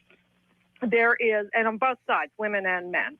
The women are completely disgusted with the men that they're meeting. They find them immature. They find them unwilling to commit. I mean, you could see why. They find them self-involved and unable to really carry on a relationship. But, in a way, what you're saying is, well, yeah, we can't because we're not interested in relationships. That's what you're saying. Good. And, if you have women who are still interested in you, which I suspect you do because you have a lot to offer them. because people love to walk into a bakery, even if they can only smell the bread. Well, okay, but do you like being liked for something like that? Is that what you want to be? It's part of for? it's yes. You know why? Because it's part of who I am. It is a quantifiable representation of everything I've accomplished. There you go. See, and this is what people that are losers will say to people that are successful. Yeah, well, you're amazing. Like, dude. And they also, she was also saying the word can't. Yep. That's not true. We don't want to because we don't view it as worth it. Yep, it's So true. they're saying she's saying can't to imply weakness, like you're not strong enough to do it. Yep. That's shame. She's very carefully doing that. She's a writer, so she knows Yep. what she's talking about with this. Yep, yep. All right, and then it's like being liked for other accomplishments, like liked for being an artist, liked for being an author, liked for being the winner of the strongman competition. How about for being you? Have you ever had anybody like you for that? That's part of who he is. Guys, I do pretty well in my professional life. That's a part of who I am. You know what I'm saying? That I busted my butt to get where I am. This YouTube channel, guys, sorry, but this is a testament to who I am as a person. Being able to get as far as I've got, have as much positive feedback from you guys. You know what I'm saying? It's a testament to who I am as a person, Money is part of who I am. It is part of it, Tom, but you do know that a lot of women are interested in the money and not you. That's perfectly okay because I'm interested in getting them naked and not interested in having a conversation with them. Well, you're right. It is a fair deal if that's the way you want to treat people. Now let me ask you another question here, because you talk in this article as you're trying to make your case that men are perpetual adolescents about the kind of entertainment that men enjoy. Whether it be movies with Adam Sandler and Jim Carrey or certain kinds of TV shows, what have you. No mention in here of the kind of television programming or movies that women enjoy. There's implication that women are interested in serious novels and serious film and serious things. Yeah, right. You've been had. You've been hoodwinked, bamboozled, led astray, run amok. Lizzo, Cardi B, Sex in the City, garbage. Yeah, man, guys. Here's the thing: even if we do watch shows, we watch, Game of Thrones or like CSI or all these shows that actually have plots that make you think. We watch like The Sopranos, The Wire. You know what I'm saying? Serious shows, or we watch comedies. Because a lot of the comedies that we watch are so intelligently written. You know what I'm saying? You look at the comedies of the 80s, the 90s, you know what I'm saying?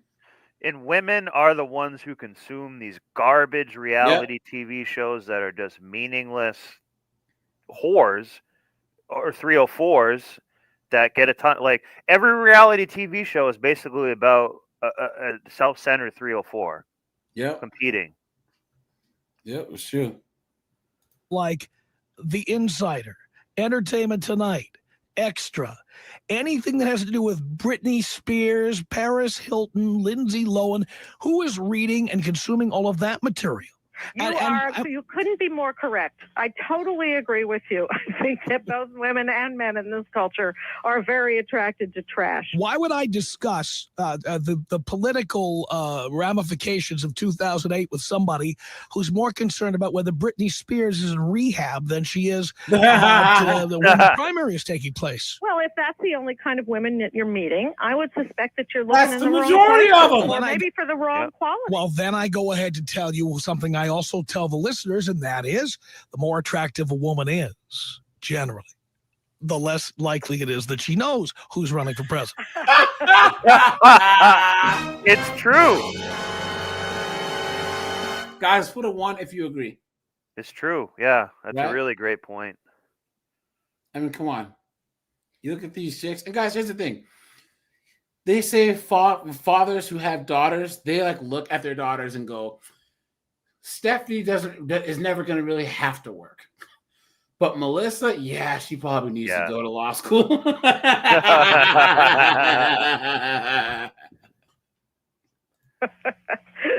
Well, I don't know. I've never done the.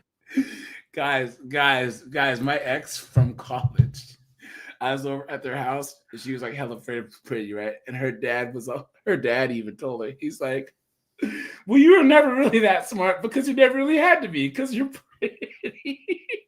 It's true though. It's like a biological reality that's been forever. That's like, guys, how many of you guys know a guy who's like, you know, friggin' Hemsworth handsome? You know what I'm saying? He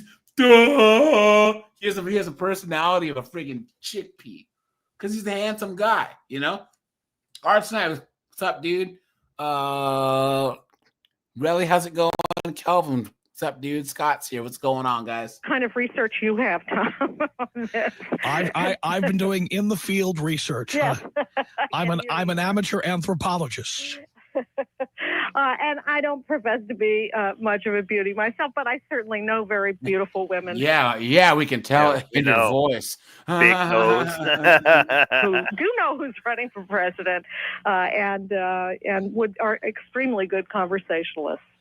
Yeah, but you know, it's like trying to find a needle in a haystack. I There's don't just think not so. a lot of those out it's there. the haystack you're looking in. You really think so? So you're telling me there are a bunch of 9s and 10s out there who are anxious to get into a conversation with whether McCain is going to be Clinton? Well, I think there probably are some. I don't know how many there are. Not and I many. think if you're really that focused on the external only, you know, I mean, you can make no compromises as far as the 10 factor goes, then you may have a problem. It's Well, true. when It men does are, matter. It but here's the does- deal: when men are rich and successful, they don't have to be radio personalities. They can be doctors, lawyers, what have you. They can afford the youngest, hottest women out there. If that's what they're looking for, but you know, those marriages will not last. I mean, let's be realistic. Marriages don't last anyways, you dingbat. Yeah. What are you talking about? Guys, do you see? And guys, this was 2008, so all this is even worse now, right? Look at this broad right here, guys. You stupid woman. There's a reason the pictures of Pierce Brosnan's wife are such a news story. And that is because guys who look like Pierce Brosnan and have the money, power, and fame of Pierce Brosnan are never with women that look like that. Yeah. That's why it's a news story. Yeah, no, I agree with you, and that is the Darwinian way, isn't it? Right? It is, you do look for Water seeks its own level. I say it all the time. Exactly. But you also have to realize that you're living in a very complex world that in which people generally want more than just that kind of connection. Didn't she just confirm what he said, and now she's saying that he's Yeah. not correct? Look at that. She's playing word By the way, games. I know She's playing word games. women That's I why love was to talk pointing about out these politics things out. with. I just wouldn't want to see them naked. And it sounds like you won't. So I hope for their sake you do not. Oh, for my sake, I do not.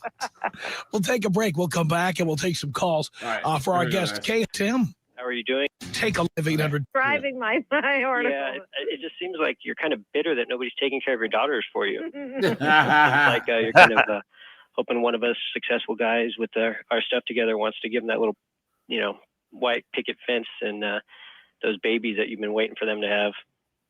Well, I prefer we didn't get to speculate about my motives on this. There you go. See? There you go. Right there. Gotcha. Yep. Gotcha.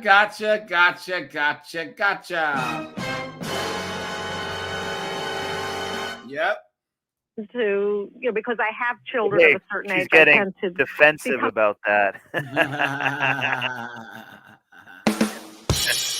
I'm curious about the world they're living in. My girls are not looking for somebody to give them that picket fence. I mean, The lie detector determined that was a lie. they would like to find a good relationship, like most young people would like to find a good relationship. And I actually, as I said earlier in the show, wasn't so much driven by their own experiences as the experience of some slightly older women in their 30s, and also just the general sense you get from websites, from TV shows like or shows like Sex and the City, that there is this problem between the sexes. I'm going over my email during our breaks, and just staggered by the kind of poisonous bitterness that I hear on both sides, men and women, towards each other. Now, but here's the thing, men, it's a response. Us guys, we're too busy working, so you got to really, really piss us off. Guys, imagine actually getting so pissed that you type an email. Guys, you guys know what one of the times where men got so pissed that actually, guys, snowboard, have you heard the story in the 80s? They were going to replace the Mustang and have it be they were going to take what they made the Ford Probe and make that the Mustang. So it was going to be a front wheel drive Mazda based for 4-cylinder. Oh no, I didn't know that. But so I could see somehow it leaked. They actually think that someone at Ford they were going to go with it, just by his wishes. So he leaked it to the press. Dude, they got millions of letters. This means guys got off shift at the plant. They drove home in their work trucks and they got out pen and paper. They said, "You motherfucker, you better not do this." They put it in an envelope, licked it, put it shut, put a friggin' a stamp on there and went to the mailbox. You know what I'm saying? That's how pissed guys were. So imagine, like, guys react to things. You know what I'm saying? We don't proactively complain about things. So clearly, well, she's also not saying on the like same women are the wavelength here, receivers here, and she's saying she wants to receive all the benefits and whatnot. And that is true. Women are receivers of stuff like that, but it's not worth it for us to give you this. It's just that's like what Tom is saying. Yep. True. Women, and I think that at the very least, this article is bringing that out in the open. 1-800-5800-TOM. Catherine on the Tom Leykis show. Hello. Hey, Tom. How are you? I'm doing okay. Hey, Kay, I have to say thank you, first of all, for that bit of research. That was really great in compiling all that information. I'm a researcher myself, and I think that's a really brilliant work that you put together. But I have to side with Tom. It's her job. I obviously think that there's a lot missing in the marriage paradigm right now. It's not serving society well as a whole, and it needs to be redone or just put to the side like most men have figured out right now. Yeah, I'm a successful woman at 25. I'm in an open relationship with someone who agrees a lot with what Tom has to say. And it's been guys, we all know what that means, right? Yep. Guys? You tell her she's a goddamn whore. Come on the train and ride it.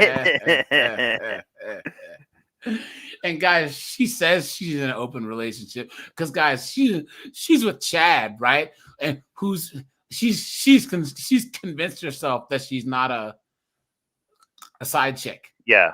She's a side chick, guys. Yep. Guys, you are either the main girl, you are either the girlfriend, the fiance, or the wife. Anything other than that, and you're a side chick. Period. There's no such thing as an open relationship. At best. Yeah. Yep.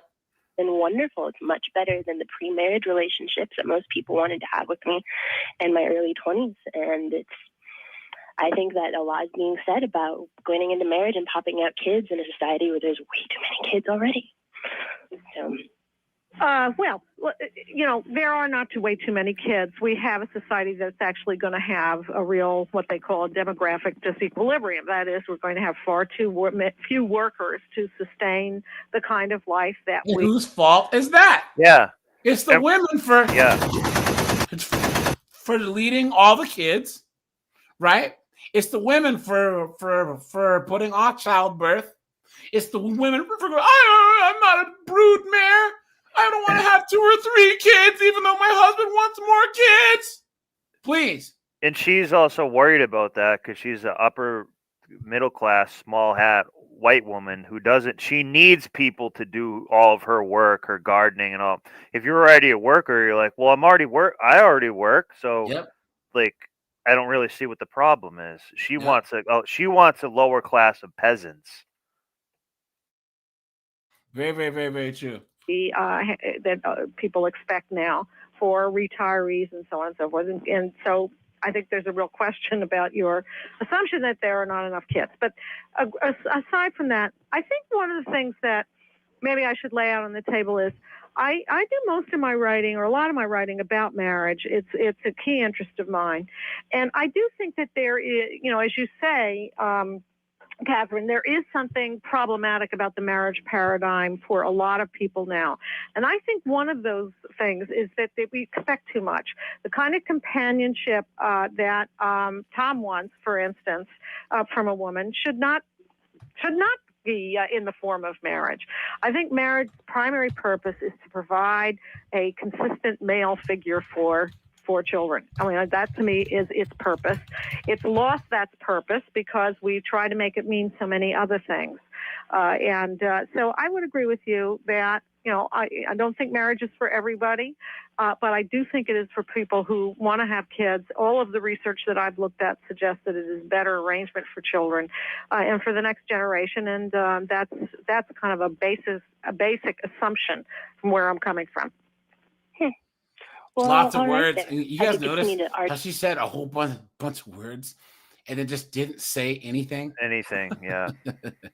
argue against that, but I think I'll let the other callers take a whack at it too. All right, Catherine. Thanks, Tom. Thank you. Appreciate the call. I noticed no mention of race in your piece that I recall. And your piece really struck me as being about Caucasian men and Caucasian women. But let's take a look at African Americans for a second. 2/3 of all births in the African American community are out of wedlock. Right. Actually, I do mention race in the very, very beginning. I am talking about white guys and white middle-class guys. So, because you're quite right. Because there you go, guys. All you cisgendered hetero white people are all the devil, right, guys? Yep. All you cisgendered hetero white guys. Come on, clown world. There are racial disparities here. About 70% of children, of black children today, are born to unmarried mothers. The large majority of those children will have either inconsistent or negligible relationships with their fathers. We simply do not know a way to provide close relationships between fathers and children without the institution of marriage. It's never happened. As far as I can see, it will never happen. If you want to have a close relationship with your children, you will stay married as much as is possible. You will marry and stay married to their mother. Of course, look around. The role models, the women that women look up to in this society are the women who say, I'm going to go to Africa and adopt, or I'm going to have children whether I'm married or not, because who needs a man?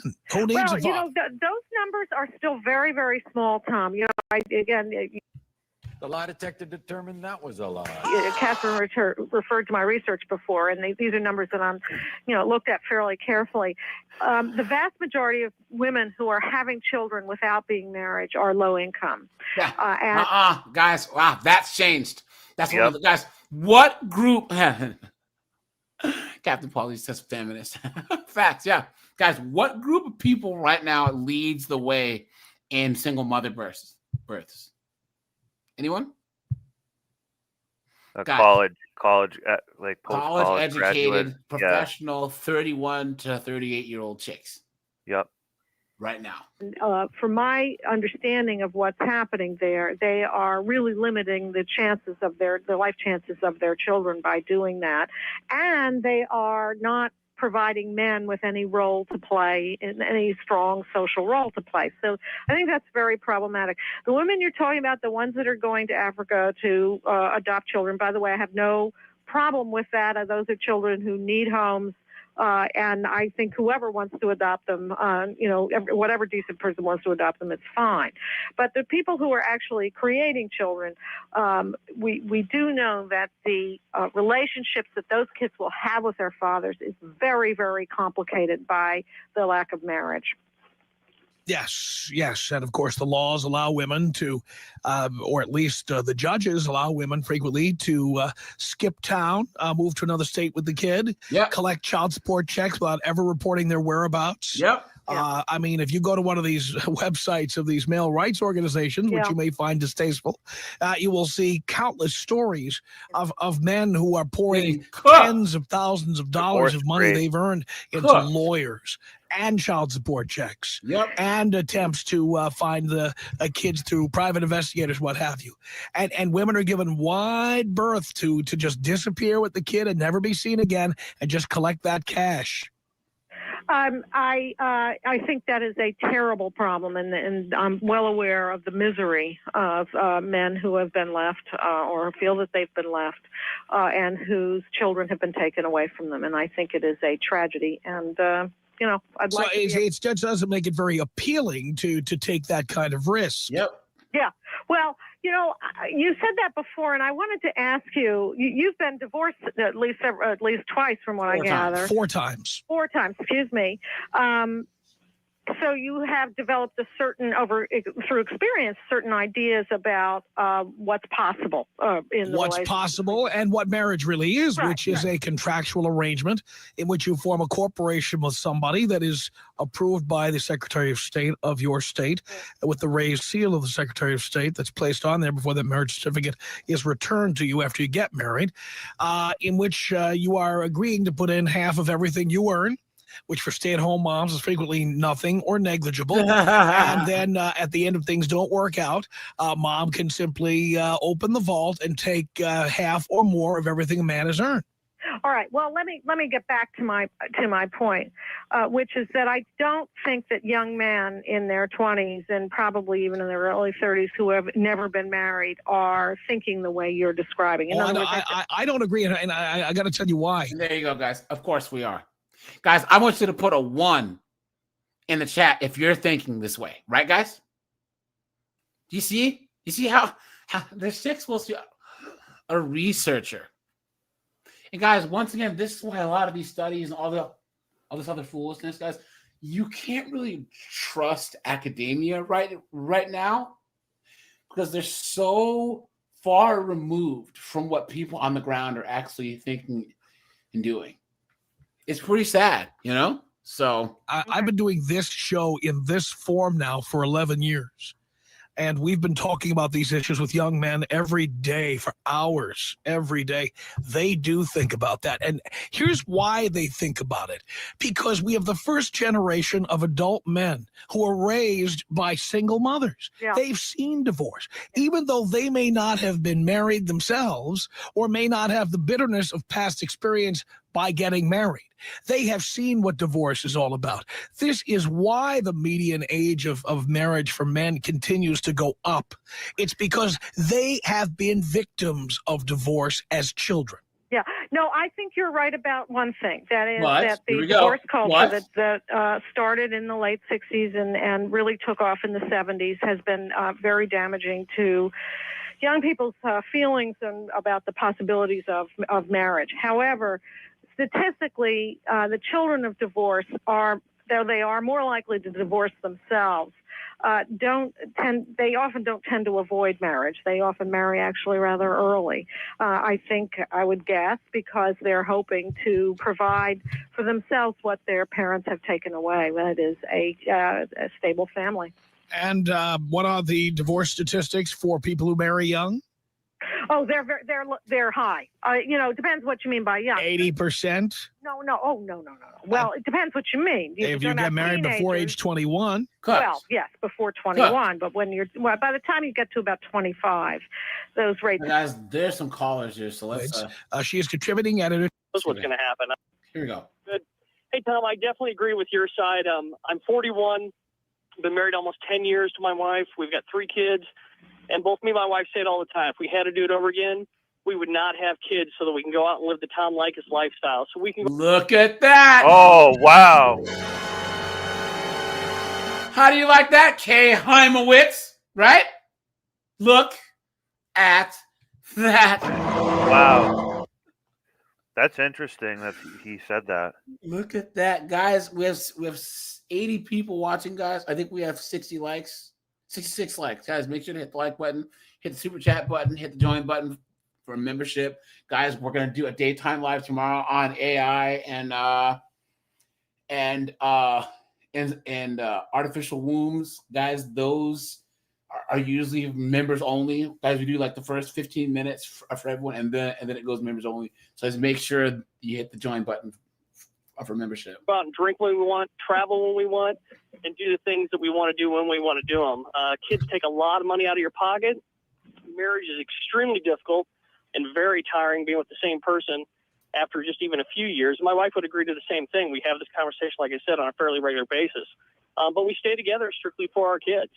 And that's the biggest reason. But, when our kids are 18, who knows what's going to happen? I think we'll probably end up getting divorced just because it's just too tough. And it takes too much out of your pocketbook. Would love to have the big house and be able to leave whenever I want. And so would my wife. But as I said, it's just too tough and you can't do it. We both are working professionals. We work our butts off. But again, my wife has said it, it wouldn't happen if we had to go back in hindsight and do it all over again. She wouldn't even do it again. It's just not worth it. Oh, can I? Well, I'd like to respond to that, of course. Sure. Look, this is a big country with many individuals having all sorts of different experiences. And I admit, having raised 3 children of my own, that there are many, many times you want to bolt and just get out. I mean, it's really tough and expensive and all the things you're saying. But, it's still a question of what do you want to leave behind you? What kind of life do you want to live? What matters in your life? And there's a shaming language. You're saying, Tom, and I think your caller is saying, well, maybe what really matters is just my pleasure, is that I have a good time. And I just don't think... Did he say that at all? No. Nope. It's not about his pleasure, his good time. It's freedom. It's freedom. See, they always create this false dichotomy, right? But it's the freedom to have the person that you want to be with and just do whatever the hell you want to do. Yes, you have to work. Yes, you have to pay bills. But guys, having kids, man, it's rough, man. I don't want kids. I don't have kids. You know what I'm saying? And I see my friends who have them. I actually met up with a friend of mine, the other day.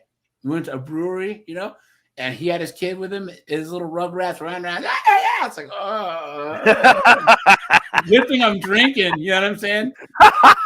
Man, what a mess. So, but a contribution can still be made. Yes. You know what I mean? Let's say if someone was dedicated to trying to cure cancer or something, and they wanted to truly dedicate and focus themselves to that. Yeah. Or someone could be an author and write 5 books that last forever, that people love, for William Shakespeare or something like that. So you can make contributions too. There's a ton of ways you can donate to charity and stuff. And have we forgotten, guys, that the majority of men in the world never got to reproduce anyways? It's not a new thing. There's plenty of men that have lived and died and for some reason never reproduced. And if you don't have the burning desire to do it, it's a pretty selfish or stupid thing to do. It's a lifelong problem. Yeah. To a later age, and you look back and say, you know what was really great about my life? It's that I had a lot of women and I had a big house, and I don't think that's what people look back on and think really matters. I think they think about their families. I think they think about their kids. They think about their the deeper relationships and the more powerful experiences they've had. And I just, there's no way to convince anybody of that out there, I guess. But that's my view of what. Well, I guess, Kay, but my kids are a joy, and I do take some enjoyment out of them and watching them grow up in the things that they do. But in the long run, it's just a huge struggle. It's extremely tiring. A working professional, putting in a ton of hours trying to grow my career. I could have grown my career a lot faster without being tied down, without having kids, because I can't move because my kids are in one of the best school systems out here. And I can't just pick up and move because I've got to think of them first. Unfortunately, not my career, which holds me back, which holds my wife back. I want to pick up and go to Napa Valley in California to go do a wine tour some weekend with my wife. We can't. You mean like I do? Exactly. Well, you know what? You will be able to do that. When you're very old, Tim. No. You'll really the Napa Valley. You got one foot in the grave and the other one's on the walk. You'll have your life alert in one hand, and you'll be there in the gurney, and they'll be wheeling you into Barringer. It's going to be very exciting. Now, Tom, you have to be more polite to your guest here. Do I sound that? That's a No. I'm talking about what Tim is going to sound like when he gets to go to the Napa Valley. Either. You'd be surprised. You know, we stay healthy a long time these days and have a lot of fun after the kids leave. There's no question. You know, by the way, you know, there's a lot of research to support what Tim is saying. I'm sad to say that, you know, people do find time with their children is very much a drag. But, you know, again, so you could have had a better career. I mean, you know, you are going to have.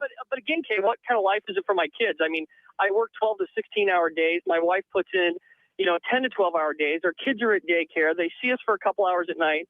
We shush them, go through their homework, fix them dinner, shove them off to bed because we all have to be up to crack of dawn to do our busy schedules all over again. So what kind of life really is it for them? There you go. They're constantly being rushed through life, and yet we have no time for even ourselves. I mean, we were just talking about this the other day. We went snowboarding for a couple hours, 2 hours, and had to hurry up and run back because the mountain, it's, you know, 3 to 4 hour drive round trip. And we've got to get back, so the kids got to be picked up by a certain time. And you would prefer not to have had the kids? Yeah, we love them to death, but if we've had to do it all over again, we wouldn't do it because we could pick up, go to Reno. See, guys, she just can't believe what he's saying. She can't believe that this guy who has kids, he did everything that she's supposed to do. He's not a Peter Pan and the Promised Land, and he's saying you're full of it.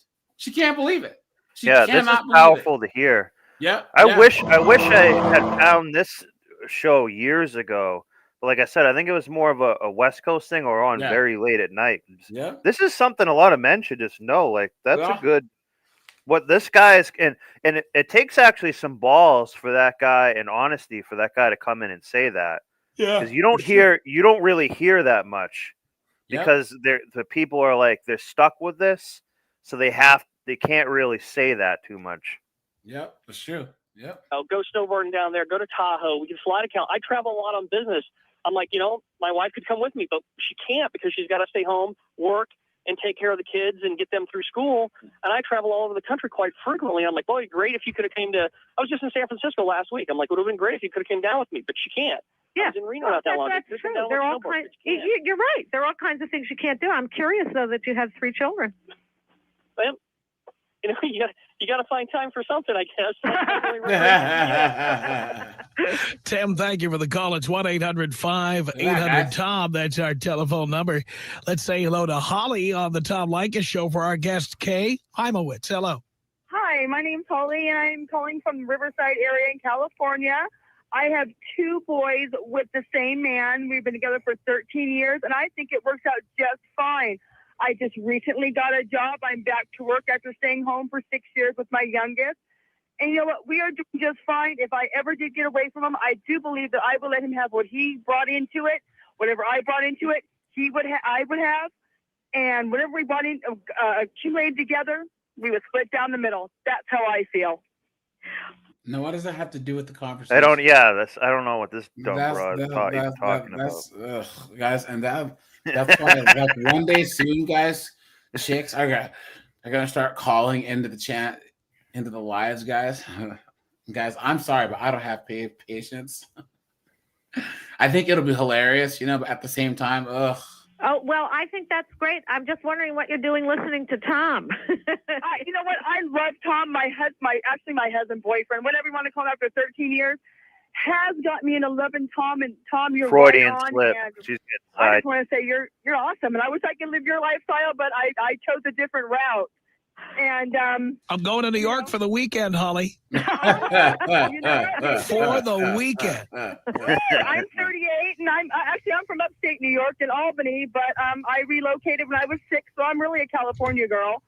I'm on my way driving somebody back to Palm Springs right now, and I just had to call in because I think you guys are awesome talking about this, because like I said, 3. I am not, because I just wanted to cheated, or you really haven't. But you know, that's not how I view it. Yeah. I've done.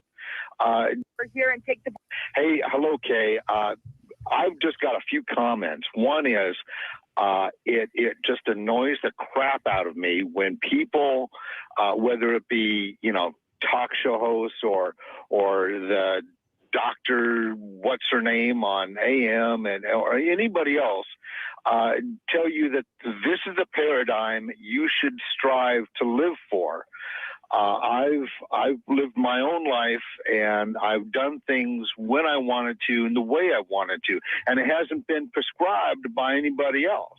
Now, with some people, because I don't make a lot of money right at the moment, would say, well, you know, you really haven't succeeded, or you really haven't. But you know, that's not how I view it. I've done, you know, I've blown glass when I wanted to, and you know, I made laboratory equipment, and it was a lot of fun. I made really good money when it was fun, and when it started being a job, you know, then I decided to go somewhere else. And a lot of people would say, well, that's not being. Originally appeared. Thank you so much. For the listeners, because he didn't read it. That was a pretty powerful ideas point, are exactly what Tom. What's that? People. What he said. What he said was a good point. It just wasn't really relevant to the topic as much. Here we go. Tries to warn us all about. Question for you. Thank you so much. Well, thank you. 1-800-5800-TOM is our telephone number. Let's say hello here to David on the Tom Leykis show. David, father. Son, how are you? Yes, I'm doing great. By the way, Kay, I read the entire article, so I'm well familiar with what you wrote. I have a question for you. Do you have a degree in psychology, or do you have a PhD? What particular credentials do you have? I have a degree in English literature. Yep.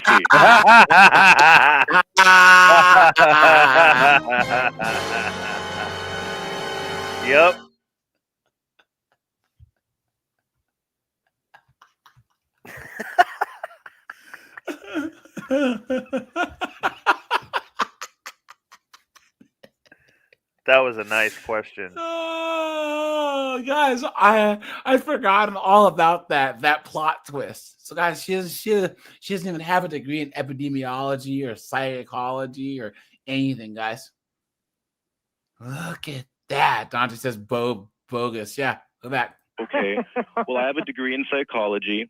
In addition, I'm a physician, board-certified family medicine. So I bring a little bit of experience and training in this area. But I have to tell you, with all of that, you are exactly, and those who follow your ideas are exactly what Tom tries to warn us all about. When I read your article, and Tom read a lot of it at the beginning of the show, but he didn't get to your most important statement towards the end. And I'll just quote for the listeners, because he didn't read it. Quote, "For the problem with child men is that they're not very promising husbands and fathers."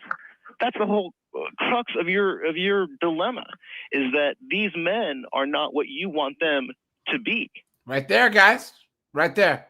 Yep. Right there, guys. Right? Give homeboy a round of applause. They aren't doing what us women think that they should be doing. Therefore, they're bad. Yep. It's not Demons, directly man. benefiting me. Thank you. So I would need to change, and now I'm just going to guilt men, so Yep. I don't have to change, and they try. Exactly.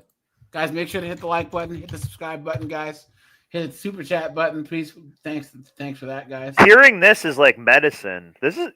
You're doing a service, AJ, by putting a lot of this stuff out. Like, this is important stuff to that you just don't hear about ever, really. Yep. It's true. Would you agree with that? Well, no. I mean, I would. The lie detector determined that was a lie. Stick by the statement I made. I mean, what makes a good husband and father? What makes a good husband and father? Somebody who is willing to put aside some of his own. But when he's ready to, that's the thing. Yeah. So she doesn't count on it being on their own timetable. Men can do whatever the hell we want now. Men have a choice, and she's just mad at. She's not even mad at men making the choice. It's how long men take to make the choice. Clown world. Pleasures for the sake of the family unit. Somebody who is thoughtful about other people, not especially self-involved. Somebody who is capable of really recognizing the needs of other people, of understanding the difference between men and women and trying to compromise those differences, et cetera, et cetera. By the way, I think my boys understand the difference between men and women, and that's why they want men to live in our own apartments and women to live in their own apartments. Yeah. Well, but what you're describing is this ideal person, which is wonderful, and this person who is completely ready and willing to commit in a long-term relationship.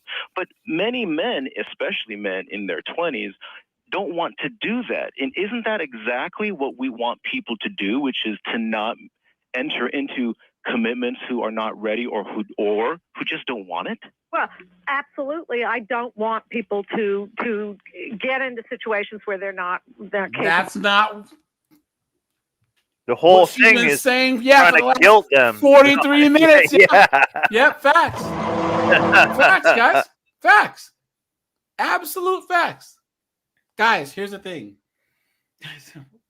It's irresponsible, and basically this doctor guy is saying it's irresponsible to do so. Yeah, she's basically taking her opinion and then trying to back it up with facts and like write it up like it's some scientific article. It's like, no, and I would love to see her follow this up instead of child man in the promised land, like female whores through the door or something. Yeah. Of handling and I want to clarify 304 to your 34 through the door. Yeah. No, 304 till you're 34. You know what I mean? Then they want a kid. About delayed marriage or later marriage, I'm not talking about people in their at 23 or 24. I mean, I do think that there's actually some data now to suggest that that's too young. The guys are generally not ready when they're in their teens and early 20s. However, my question is this: how do you learn to become somebody who is affected by other people, who does want to learn about a woman, learn really her character, her nature, and who wants to adapt? You certainly don't enter into a marriage prior to being ready. Well, no. Now, wait a minute. But I'm not suggesting that you marry the first girl that comes along. I'm saying, what you are suggesting throughout your article is that eventually you must reach this developmental milestone where you're ready to be married and have kids. And I have to tell you that you're wrong in that information. For some people, yes, getting married and having kids is part of what they need to do for themselves to grow and to develop. But if you read developmental psychologist Erik Erikson, nowhere does it say absolutely that you must be in a marriage to learn to develop intimacy. You can do that with friendships. Well, and as a matter of fact, it's funny you bring up Erikson, because Erikson is the one who talks about adulthood being defined by generativity. Yes, that is very good. The interest in the next generation. Yeah, I love the condescending. Yeah. You're speaking to her like a dog. Dude. He's had it with this chick. He's had it with this chick. You can tell. You can tell that he's just been on hold with his teeth, just grinding like I'm gonna get at this broad. And that chick stopped by mentioning that author or that study that she's like as educated as this other guy is, and trying to out intellectualize him. Yeah. In the next generation, like Tom Leykis, and never have had kids. That is possible. It is very rare. It is rare. No, this is what's wrong, and this is what I want the listeners to hear. It is rare because there's never been a huge generation of people who have challenged the status quo to be different. I want to spin this a little differently. What about the feminist movement? Finally, there was women who came out and said, we're not just going to stay home, make dinner, wash the clothes, and raise the children. We're going to go out and work. And they bucked the trend, and they became fulfilled, happy people against the agenda of the 40s and the 50s. But now that men are doing our version of it, right? Bucking the trend. All of a sudden it's, how dare you? You know what I mean? 60s. Good for them. Now here's the men doing their own thing, which is we don't want to be married necessarily. We don't want to ever have kids. I can still develop psychologically as a good person contributing to the world And yet, here exactly is your article saying, well, they don't make very promising husbands and fathers. Well, that's the whole point. They don't want to be husbands and fathers. And the whole thing about feminism is they do not accept the alternative for men. You are exactly, Look at that, your guys. views are exactly. There you go, guys. Any lies told?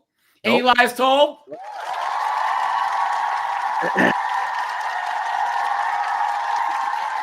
Cooking. And the fact that she spent probably a whole month, 40 hours a week, quote, studying this and never thought about this for 1 minute, just With goes her to English show. literature degree? Yeah, it's a think tank. So this could be some type of it's just feminist propaganda, really. It's a shame that. You stupid woman. What Tom Leykis warns us about. Okay, a number of points. First, again, let me point to the surveys that I referred to earlier. When you ask young people what do they want in life, what do they see as what's going to provide their lives with meaning, the vast majority say that they want to marry and have children. So, I have no question that there are some people out there that don't, and a lot of them seem to be listening to this radio show, and I understand that. But that's not true for the vast majority of people. And I disagree with, and for this reason, there are many 18, 19, 20, and 21-year-olds who simply do not know what they want in the future. What I said I wanted when I was 20 was nothing like what I have right now. Here I am, a physician in my late 30s, without children, by design, fully happy, contributing to society, very active with my extended family, nieces and nephews, etc. And there are many men who are replicating exactly the same thing. But when I was 20, I was saying, I want to get married and have kids because that's what I thought was expected of me. I didn't even know to challenge that. Okay, all right. Now let me address that issue because I think Tom has said something similar. She's getting cooked, guys. Yeah. Right? Guys, rate this on the cooked O meter, right, guys? She's getting cooked, right? It's over 9,000. That implies Guys, that, I'll be right back. or well, maybe it was the previous caller. Something that implies that the reason people decide to marry and have children is because they're following this expected path that they're not. I think the implication is they're not brave enough, or creative enough, or thoughtful enough, or they get caught in an unplanned pregnancy. Okay, but. Yep. Again, we could look at human history. How do people define themselves? How do human beings come to understand themselves? They come to understand themselves through their connection to others, primarily the family. Because that's the only construct that has been available. Because that's the only thing that's permanent. And if I may jump in here, and not to be the least bit facetious, I'm completely serious as a heart attack here. I've gotten to understand myself much better in the years I've lived alone. Spending time thinking, reading, quiet time with no television in the background, no dogs yipping in the background, no women demanding to go to the mall or demanding to go shop for tchotchkes. I have gotten to know myself and enjoy my own company and to personally grow much more by being alone. Well, I agree, Tom, and I would say to you and to everyone that I suspect, and I don't have research to support this, but I suspect the 20-year-old men in the Y2K era are more advanced developmentally than the 20-year-olds of the 60s. Because in the 60s... That's true. Guys, how many of you guys, in your teens and even as kids or whatever, you guys went to different states, right? Like, you guys went to different countries. Guys, like my granddad, your grandparents, my grandma, she never left the state of Alabama. In the same village their whole life, basically. Yeah. Think about how much more information that you see. Think about that you're exposed to, how many different types of people you're exposed to. Now, instead of being locked down at 20 because you knocked up your high school girlfriend. Ugh, look at that. Come on. Per this article that Kay wrote, they were all married and having kids. Like you said, Tom, you don't have time to be thinking, developing yourself when you're running around after a job 40, 60 hours a week and kids. Right. Look, I think you're right about this much. I think that this age that we're living in allows more self-development than the age that my parents, for instance, were living in. Right. There wasn't as much freedom, for all kinds of reasons, largely because there wasn't reliable birth control and no legalized abortion, et cetera, that allowed people this kind of ability to both have satisfying sexual lives at the same time that they were not married. I mean, if you wanted to have sex, you had to get married. Reliable sex, you had to get married. That was just the way things were, I think, for understandable reasons. It is true that we don't have those pressures anymore to quite the same extent, and that there are more options for people to explore their interests, to explore their potentials, their talents. I totally agree. But that doesn't mean that then, therefore, family is of negligible importance. You yourself said one of the things you do is you spend a lot of time with your nieces and nephews. Well, okay. But I don't want any of my own. There you go. Okay, but your brother or sister decided to have children, and look at you're sort of relying on that connection as adding meaning to your life. But look what David is. There's that shame, right? Yep. Yeah. Shame, insults, guilt, and the need to be right, guys. Right there. Right there. Who are you saying, Snowboard? She's trying to. It's a need to be right. You're 100% right. Yep.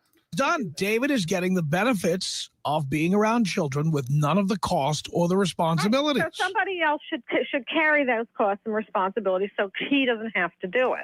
If you can have it done that way, why not? Well, anybody can. No, but Kay, the crux of your argument is that it is.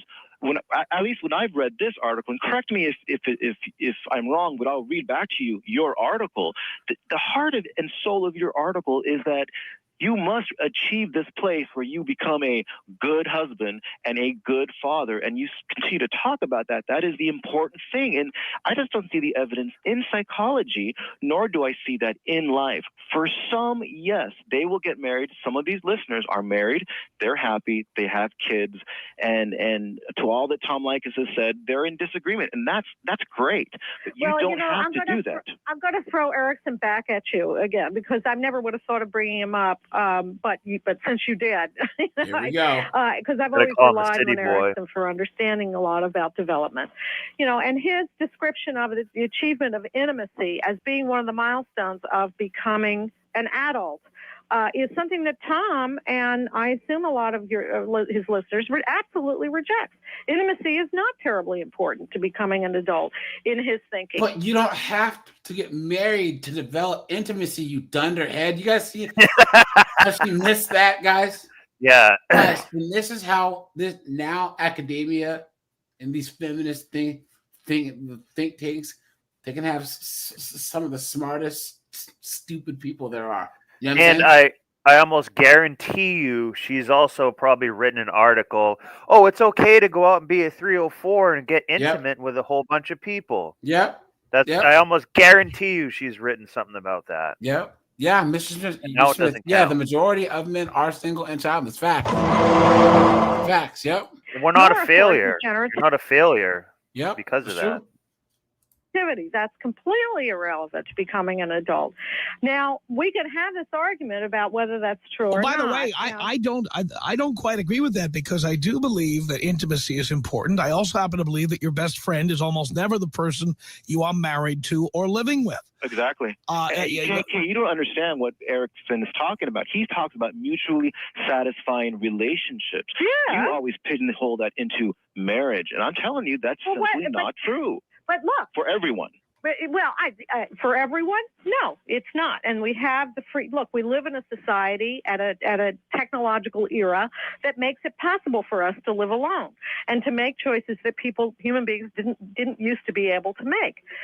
And I'm not somebody who's saying that everybody should do the same thing, but I am saying this much: that society's interest, our interest as a society, is in perpetuating this, the goods that we have. So we have to think about the next generation. We have to put our focus on, in terms of policy. Well, we really don't. Well, we do. Because what do we do. We do. Yeah, no, that's That's a great point by him. We really don't. Brad, Like, yes. hey. If you want to call in, dude, just hit the StreamYard link that's pinned at the top of the comments. Behind you. Are you saying it doesn't matter whether this culture continues? It matters to people who have children, and those people should worry about it. Well, now, wait a minute. So, in other words, you get all the pleasure of this amazingly abundant society you live in, and you don't have any responsibility to keep that going.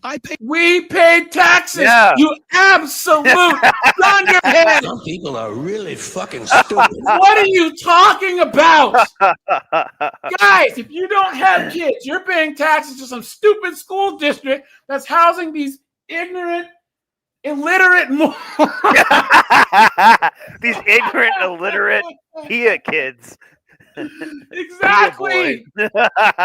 Exactly. Guys, this isn't just black kids. This is white kids. They're all illiterate, dunderheaded morons. All of them.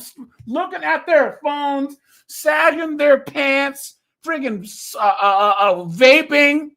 You know what I'm saying? Bunch of morons. Weed All of pen them. at like Useless. 10 years old. Hitting Useless. weed pens at like 12. Thank and, you. and not only that, if we have no like quote legacy, as she's saying, like, well, why would we care? Yeah. You know what I'm like, you know what I mean? Like, I don't have little Johnny, that's my kid, that I have to worry about the future and everything for him. Yeah. Because it's like I'm not leaving that behind. So I like that's a freedom that she doesn't understand. It doesn't mean that you're reckless and like want to see the world burn, but if the world is burning, like I've always said this, the people that believe in global warming and stuff so much, if you believe the world is burning and the oceans are going to rise and stuff, why are you having a litter of kids that are going to have to live in that scenario that you believe? That, yeah, One so less, like, yeah. One less person farting out friggin' gas. You know what I'm saying? Yeah, but seriously though, like some of the people, like how could you be such a hypocrite where you believe all this global warming and it's the doomsday and everything's heating up, and then you go and have like 4 kids? Yeah, I don't get that it. They're gonna have to grow up in that hell that you're saying that's gonna happen. Like it's insane, guys. All this global warming, all this, Palestine, or all this, guys, come on. That ain't got shit to do with me. Hey, that ain't got shit to do with me. That ain't got shit to do with me. Hey, that ain't got shit to do with me. I don't care. I don't. I seriously don't. Guys, we're all here. You don't have to. Yeah, for a finite amount of time. Guys, get your money game right. Have enough money in the bank invested. Have some proper property to where, guys. What was it? WWAD. What would the Asians do, guys? You guys know who don't care who gets elected? Asians. Why? Because they have money. Yeah. Koreans, Japanese, whatever, guys. They don't care because they have their restaurant's gonna stay open no matter what. Yeah. Or they're in IT or whatever. You know what I'm saying? And they have money. They don't care. Guys, get your money game up. You don't have good way. Steve says, can we start a GoFundMe for his AI robot? Thanks for the $2, man. Appreciate that, my friend. Thank you. No, you're not asking me. No, it's called garlic croutons. Yeah, and they're right there on the seat. Anonymous. What's up, dude? Hey, how you doing? So, Hey. I was just gonna say, I know this is like cliche now, but it's like it all just comes down to like socialism. They're just like redistributing all of their resources to other people and telling us to pay for it. Yep, that's true. Yep. Yeah. That's it. It's just like taking money from people who they think who are unproductive, but in fact they're the most freaking productive people in society. Sure. It's unbelievable. Anonymous, hey, are you free Thursday? Let me just check 1 second. Yeah. And then here, check this out, bro. I played this earlier. Watch. So TR, he was on this podcast. And after an hour and 45 minutes, homeboy actually realizes what Tommy's message is. Watch. Right, Brent, listen. Listen. So you like Britain? Listen. Let me just finish. Stick up in a sec. Let me, because I finish what I'm saying though. Like before, can I just finish what I'm saying? Because look, what I'm trying to help you, Tom. You get what I'm saying? Like, I get it. You get what I'm trying to say? Like, it'll be different because see, his thing ain't about black or white. His thing's British, English. Like, if you're here, I think you're black. I think black's like you're English. No, but that's what I'm saying. His thing is, if you're here, he don't mind just as long as you embrace the British thing. What do you mean? Embrace the British thing. Sikhs still hold their identity. Embrace your I love colonizer. them. Embrace the person that embrace the British Empire, which is still colonizing your homeland. Or go home. Or go back to where you fucking come from. Or go back to where you fucking come from. No, but it's true. No, but if you embrace it, or fuck off. Embrace it. Right? Amazing. No lies told. Even he gets it. Yeah. Someone says, look. Someone says, if Tommy can bring black and white together and they realize we're in this together, we'll win this show. Look at that, guys. Look at that. Yeah. It's just all this. It's like AJ. Did you see that accident that happened in Florida today? With the Indian guy doing a doing a U-turn, yeah. Oh my God! And you know what? You know, it turned out he destroyed a bridge like 2 years ago. Oh my God! There was a bridge. I'm not joking. There was a bridge that was made of wood, and he drove a 30-ton truck over it. Damn! Oh my God! And it's had a big warning sign on there saying, "Guys, restriction 6 tons." You're driving a 35-ton truck, you moron. Yeah. Yeah, that's a bridge too far. Yeah. Did you see his?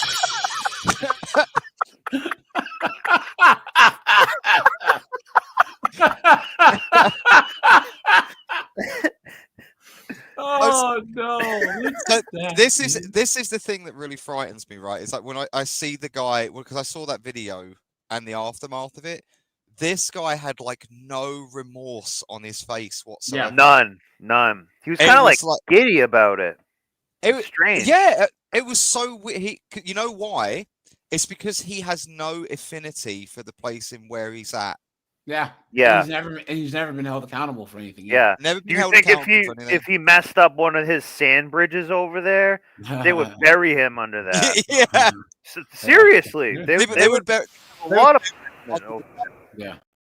If you would have crashed a bus in Delhi, they'd have just took him out back, and because that's how they do things in India. They aren't playing games, So and you know what? California let it happen. Yeah, because the guy got his license in California, and then these poor Floridians, who probably voted against this kind of thing, they're the ones who suffer. Yep, it's true. So. Pay taxes. I certainly contribute in a large way. If you could see what I pay in taxes, it's more than the annual salary of most of the people who listen to this show. So I am contributing. Well, you are contributing taxes. That's true. And I am paying for the programs that the single mothers are requiring for the little rugrats that they're squirting out. I'm paying for it. Hey, listen, I'm totally against single motherhood.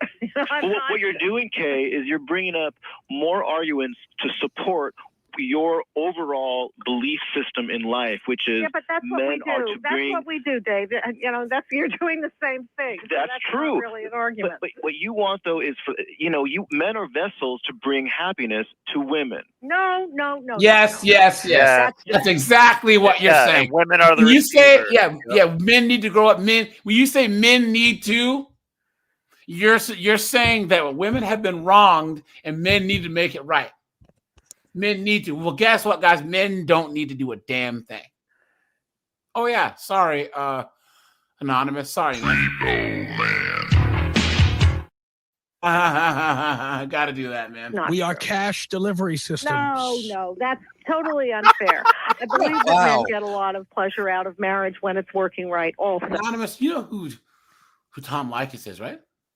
Who, sorry? Tom Leykis, this radio show host? No, I've never heard he was of him. Red Pill back in the 90s. He was on radio for like 30 years. all his shows are on YouTube. He talks about don't date single moms, don't get married. If you're friggin' broke, it's because you're probably stupid. You know what I'm saying? Like he just a lot of red pill stuff and like how these guys all guys that are winners, work hard and make good decisions, and guys who want to smoke weed and bang their friggin' girlfriends in high school usually drop out. You know what I'm saying? So he's super red pill. He was before anyone that all of his episodes are on YouTube. And then he had call-ins. Yeah. What's crazy about these kind of shows is that this is like conservative back in the day, and now it's like this is now red pill. Yeah, but people always try to say he was conservative, and Tom Leykis wasn't. You know what I'm saying? He was more of a libertarian than anything else. Smoke weed, do whatever you want, but he was very fiscally conservative because he's a self-made millionaire. You know what I'm saying? And he said that people who work hard and make good decisions and don't let chicks, ruin their lives usually make it. So. And children. So I don't think this is just for women's sake. As I said, it's not for men's sake. You're saying, well, at 20 years old, men don't know what they want. So if they say they want marriage and children, they're just deluding themselves. I don't know. I mean, it'll be an interesting thing to look at interviews with 30-year-olds and see, well, what do you want down the line? I mean, I know a lot of 30-year-old guys because my son is nearing 30, and they all say yes, they do want that eventually. It's true they don't want it now, but they want it eventually. Do you find it interesting in popular culture how many TV shows contain a group of 3 or 4 or 5 30-something, 35-year-old, 40-year-olds? Totally Seinfeld, whatever, and they're not married to anybody, and they live in apartments, and these shows are phenomenally popular. Hey guys, hold on, look at this. Guys, give me 1 second to do this quick. Oh, dang it. Where'd it go? Hold on. Sorry, guys. Hold on. I gotta do this quick. Why did this go?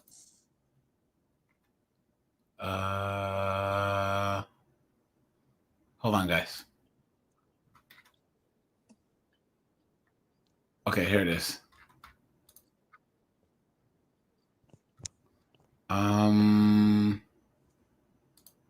Go back. Okay. Guys, watch.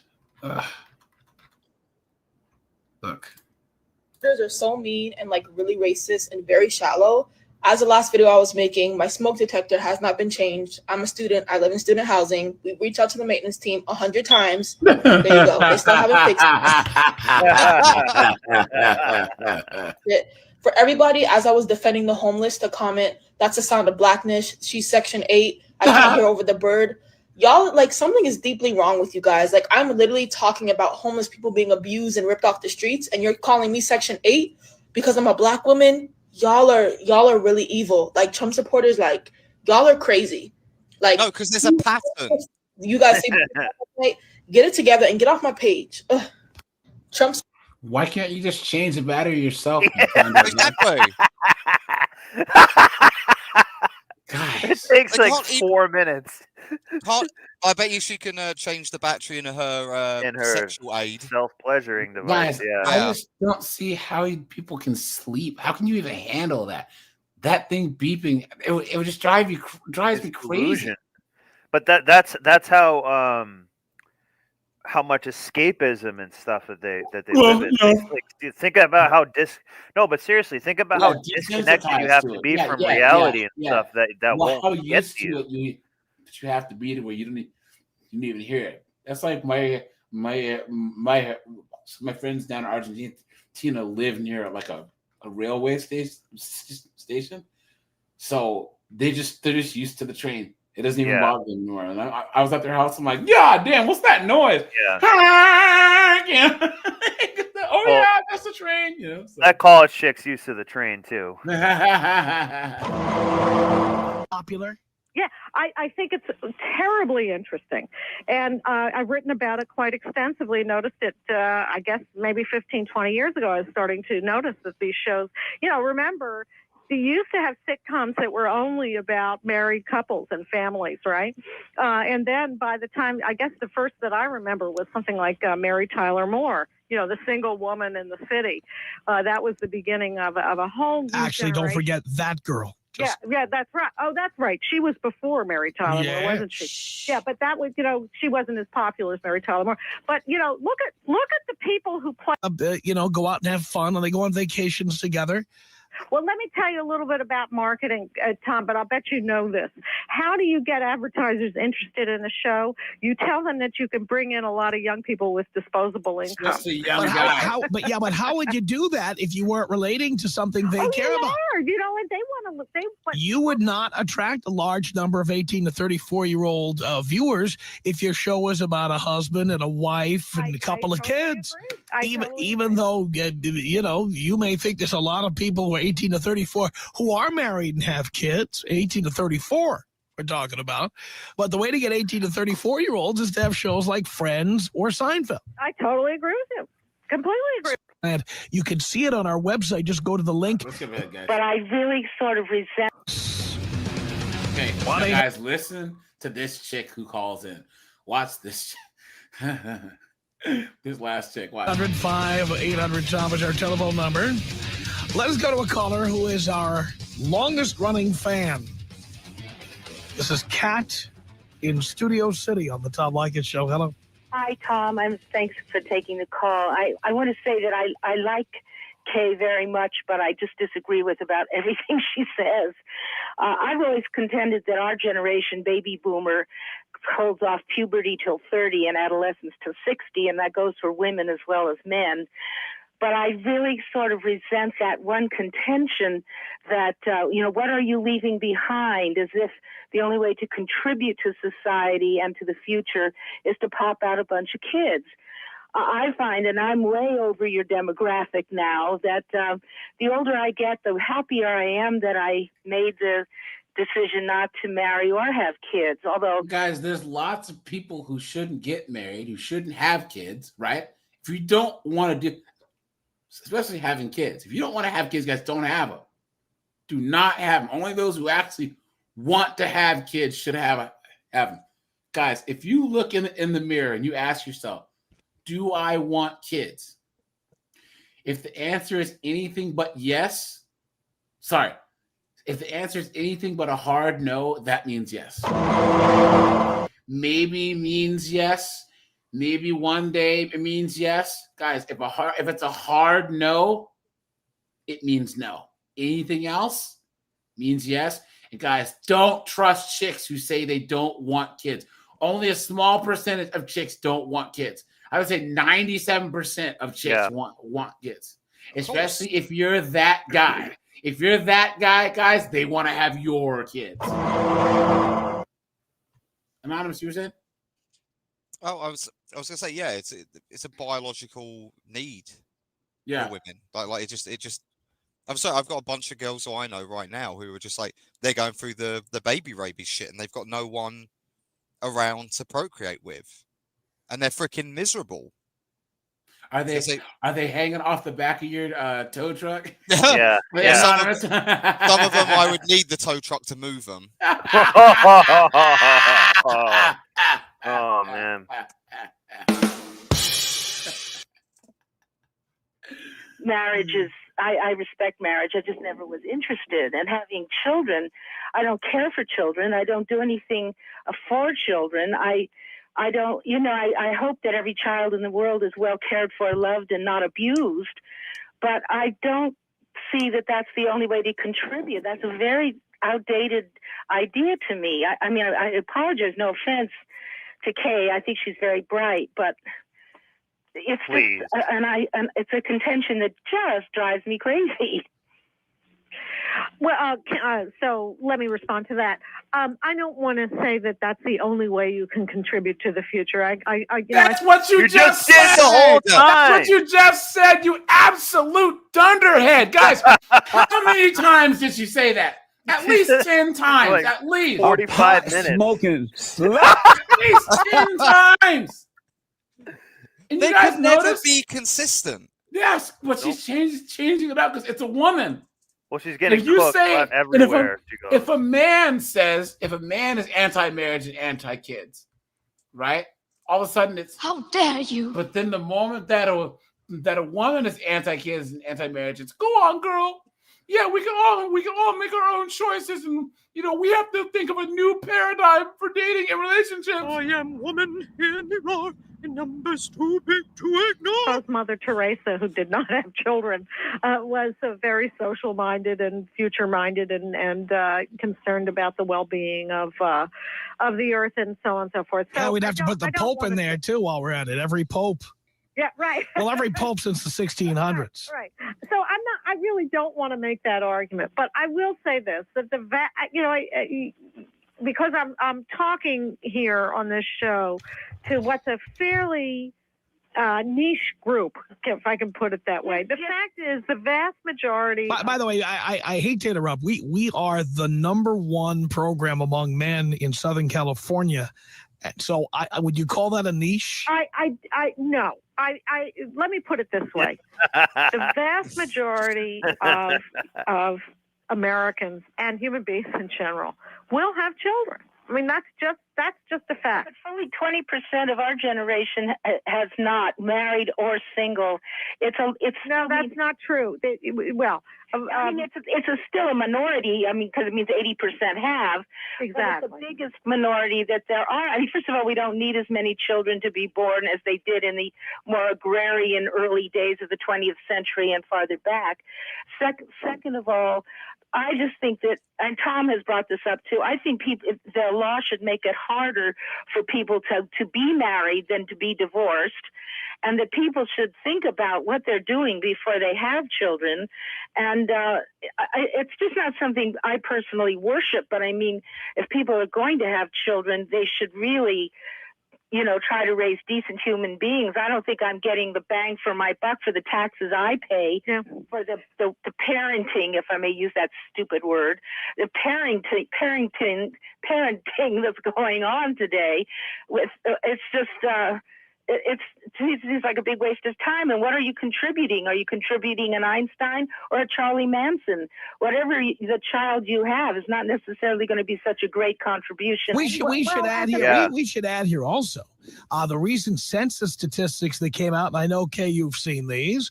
For the first time since the census was first taken in 1790, the majority of households in America are headed by a single person. Isn't that scary? And for the first time since 1790, when they started keeping records, there are more single women than married women. Yeah. Okay. Well, there are a couple of different issues here. Here One we is go. that those. Let me just address Kat's point. It's Kat, right? Yes. Yeah. Let me address your point about parenting and what kind of generation we're producing. I couldn't agree with you more that people ought to go into marriage and childbearing very mindfully. But guys, isn't she saying the exact opposite of what she was saying? Yeah. About an hour ago. Yep. Because it's an unpopular opinion, even with women. Well, it's only because she's talking to another woman. That's the problem. Yeah, whether or Well, not everyone people are who's disagreed with her, she has to half agree to seem like she's acknowledging their point, but then has to still try to add nuance to make it look like her way is still right. She's done that like every time. Yep. producing Einsteins, they are still producing taxpayers who are going to pay for yours and mine medical care and retirement in the future. So there is that. I mean, actually, that's not true. If we are single and saving and investing, all the money that we are saving that we would have been spending on tchotchkes, visits to IKEA, and all the other things that married people are spending money on. For example, when I am retired, I am not going to be depending on the system to pay for my health care.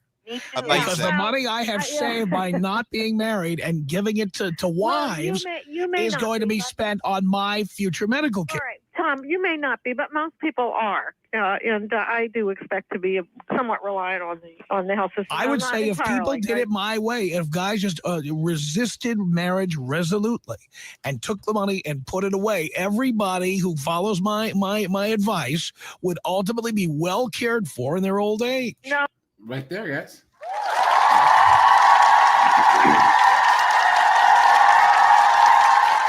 Any lies told? No. That is one of the main things that needs to be said to boomers.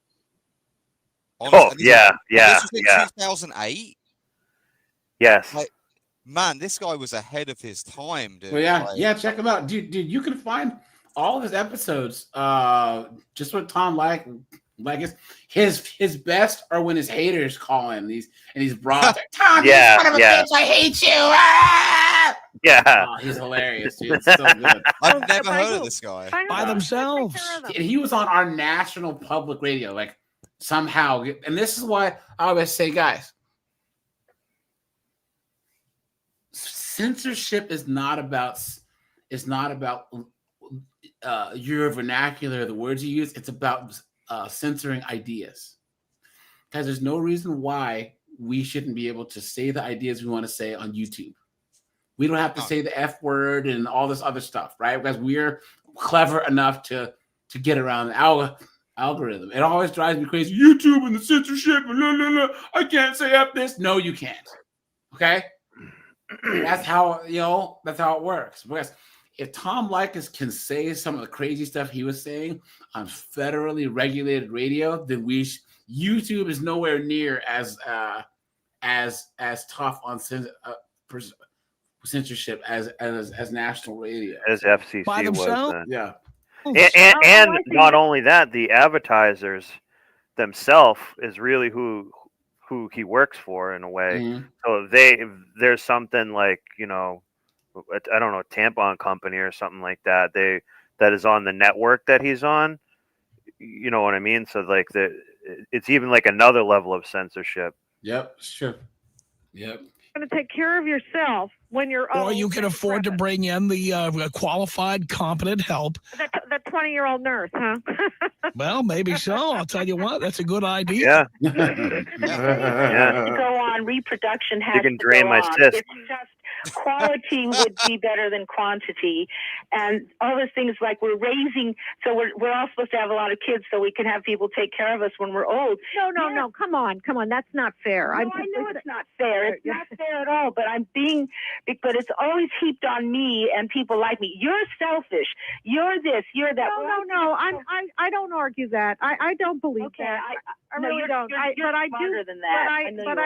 But I do think you have to recognize that we are dependent as we get older on younger people. Well, I didn't say that nobody should have kids. I'm just saying that it's not for everybody, and we shouldn't be called names and tried to be made feel guilty because we don't want to have them. No, and nor do I want that Please. to happen. But That's your whole point of your article. As I said, perhaps too many times already these hours, that we've been here together, that the vast majority of people will want to have children. We are, I believe, biological creatures, Darwinian creatures who want to reproduce. I mean, that's true. I just want respect for people who don't want to reproduce. Of course you do. Of course That's you do. all. I mean, and if you do want to reproduce, don't bring them into movie theaters and restaurants. Right there. Thank you. Issue driven. There you go. And the two of them was just so good. They were both so articulate, issue driven, well informed. And I just thought that the exchange they had was so good that I wasn't even sure what side of the camp I fell on or what side of the coin I fell on with the two. They just had such a great, rich discussion. And second of all, the reason why I enjoyed it so much is because your sense of timing, Tom, it's so good. You're just you know when to get involved and when to step back and To have a family and raise a child, because personally, I think I would like to live in a society. Point of view on this.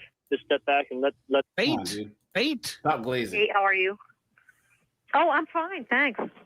I just wanted to say regarding the caller before last, I completely agree with her that I think both the men and the women, and we're not talking a lot about the women's point of view on this, There you go. that if you don't want to have kids and you don't want to be a woman to get married and have kids and run a home, you should be okay with that decision. And I feel that these people are being meant to feel bad. And Kate, not to say that that is what your purpose of this article is about or your point of view is about. That's what it is about. Trying to make people feel bad for their decisions.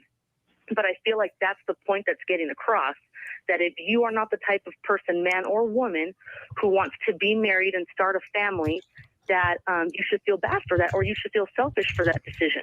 And that's my first point, is that I think that we should actually encourage people to wait as long as they possibly can to get married and have kids. Make sure that they are financially stable and mentally stable to have a family and raise a child. Bad advice for Personally, chicks, I think I would For like men, to live though. in a society But not for men. where there are less births. No, she's saying this chick. She saying said men people and need- women, yeah. Yes, but it's bad advice for women. For really sure. Bad advice. Yep. Year, but But she might be saying in the context of like before you get 25 or something. But I don't think that she is. Yeah, but even chicks, 25 is pushing it, because you got to think, if they meet a guy at 25, they're dating, because chicks want to date 2 or 3 years now. You know what I'm saying? They're 28. They get married. That means that they're not going to even start trying to have kids until they're 29. You know what I'm saying? Yeah. That's no bueno. So where these people are ready mentally and financially to support that child 100%, than to be born to young children who cannot support them and depend on their mothers and their grandmothers and society to do so.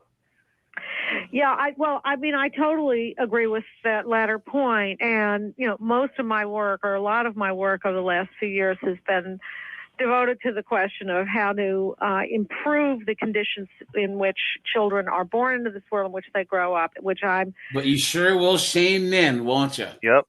Guys, Tom cooked her, so she got cooked, right? And guys, we can actually do a part 2 because he does another hour of phone calls, so we can do a part 2 on this. You know what I'm And saying? notice how if this was like NPR, do you think they'd have TR on and say, you can have basically the whole show, my whole audience, and go over your whole article? Like, he gave her a giant platform. Facts, yeah. Let her say, he let her basically say whatever she wanted, as long as she wanted to. And you know what I mean? Like, that's, that shows how much he believes in what he thinks. Yep. Guys, make sure to hit the like button, hit the subscribe button, hit the super chat button, guys, hit the join button. Appreciate that. Let's see. I will gladly give up years 77 through 81. If that's the only kind of relationship you've ever had, Tom, yes, I would agree that might be worth the trade-off. But there's a lot of guys out there, and if you want to meet them, you head out tonight to your local Hooters, your local bowling alley, your local strip club. You will see all the beaten dogs I'm talking about. Go through the list of people who listen to this program. Yeah, well, I believe they're out there. I do, but lots of them. Been done. Here's his point. Is look at the data, look at the studies that have been done, and at this point, there really is no question from the vast majority of the studies that have been done that children are, on average, are better off growing up with their married parents. By the way, I should point out to you that you'd be surprised. I agree with you that there's a benefit to children if their parents are married. What I say on this program is there's a benefit to children, but there's no benefit to men. Well, I don't have the data right in front of me because I haven't written specifically about the effect on men, but I think there's a lot of questions about that. Men are healthier, they live longer. Yeah, but you know what? If you are being nagged and harassed and cajoled and told all the things you can't do, I will gladly give up years 77 through 81. Kind of relationship with this demographic group to be extremely difficult. So, all right, guys, there is this story of this Rhode Island district attorney. Oh, yeah, I saw that. Yeah, here, guys. Here. I might have posted this actually, but I didn't finish it. Let's check this out, because this is in the news. Drunken 304. That's the sound of the police. 1 second. Guys, thanks for being here, man. Guys, thanks for 17K. Guys, Sunday's gonna be AI and 17K special. Guys, tomorrow, 4 p.m. Daytime live, guys. We're gonna talk about artificial wombs and sex bots, man. You know what I'm saying? And then Anonymous, are you available on Thursday? Are you working? Yeah, I'm available on Thursday. Sweet, dude. Yeah, guys, we're gonna redo the England is Cooked live, so that'll be Thursday. So all you guys are going to call in, guys. Anonymous is gonna be our subject matter expert because he's from London. Is tomorrow 4 through 5, or maybe a little longer than that? It'll be as you do daytime lives an hour and a half, so 4 to about 5:30 p.m. Okay, yeah, I'm Eastern gonna Standard try Time. to make it work because I'm really interested in that topic. So yeah, I mean, if we go longer, hey, yeah, we'll go longer. But guys, let me do this. 1 second. Here we go. You have to turn it off. And your protocol is if I ask you to turn off the body cam, you have to turn it off. And that's your protocol. She's a fucking lawyer. First of all, guys, body cams are the best thing to happen to the police and to the public. Yeah. You know what I'm saying? Yeah. Why would she want him to turn the body cam off? What an absolute dunderhead. You stupid woman. In a way, the body cam is like a sense of consciousness between each of them. It's actually kind of unique. It's true. I'm right here. No! Babe, no! On August 14th of 2025, police in Rhode Island were called to a restaurant in downtown Newport for reports of customers refusing to leave. The footage shows Special Assistant Attorney General Devin Flanagan get into a tense confrontation with officers after being told she's trespassing.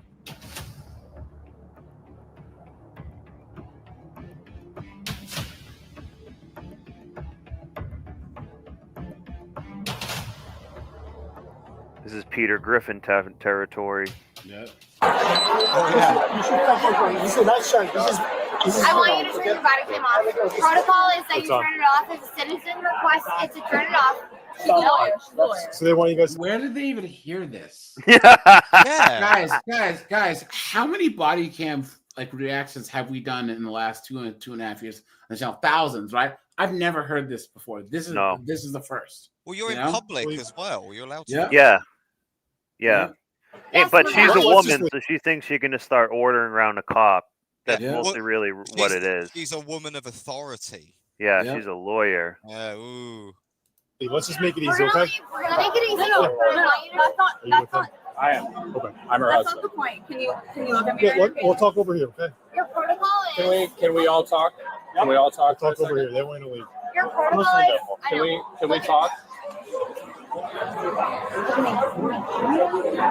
Who's she to you? What's that? No, Who's she to nothing. you? Nothing. She is our college friend. Okay. Yes.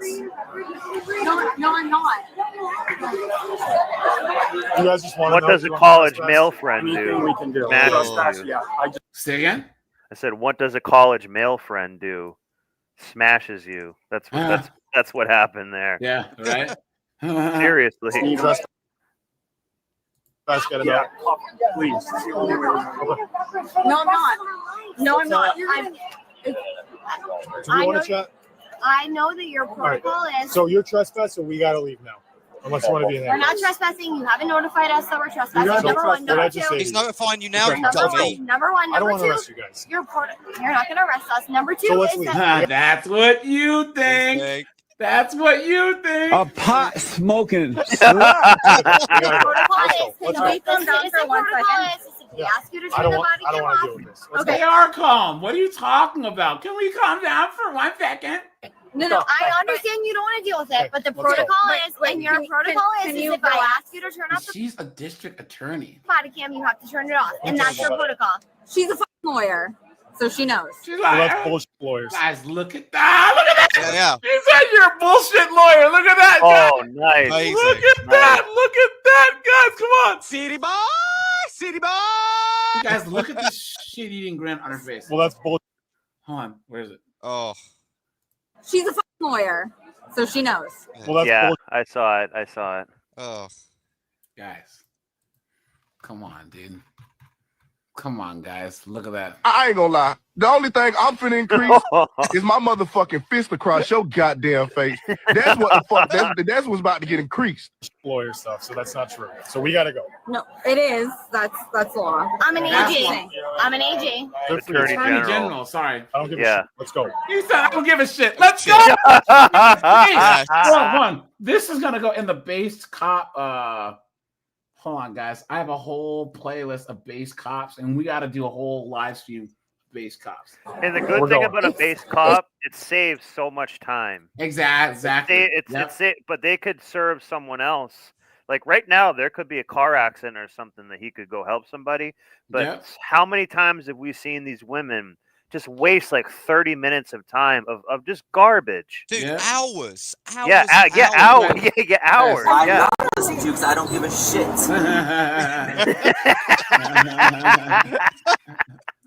And dude, it's like, what is her strategy here?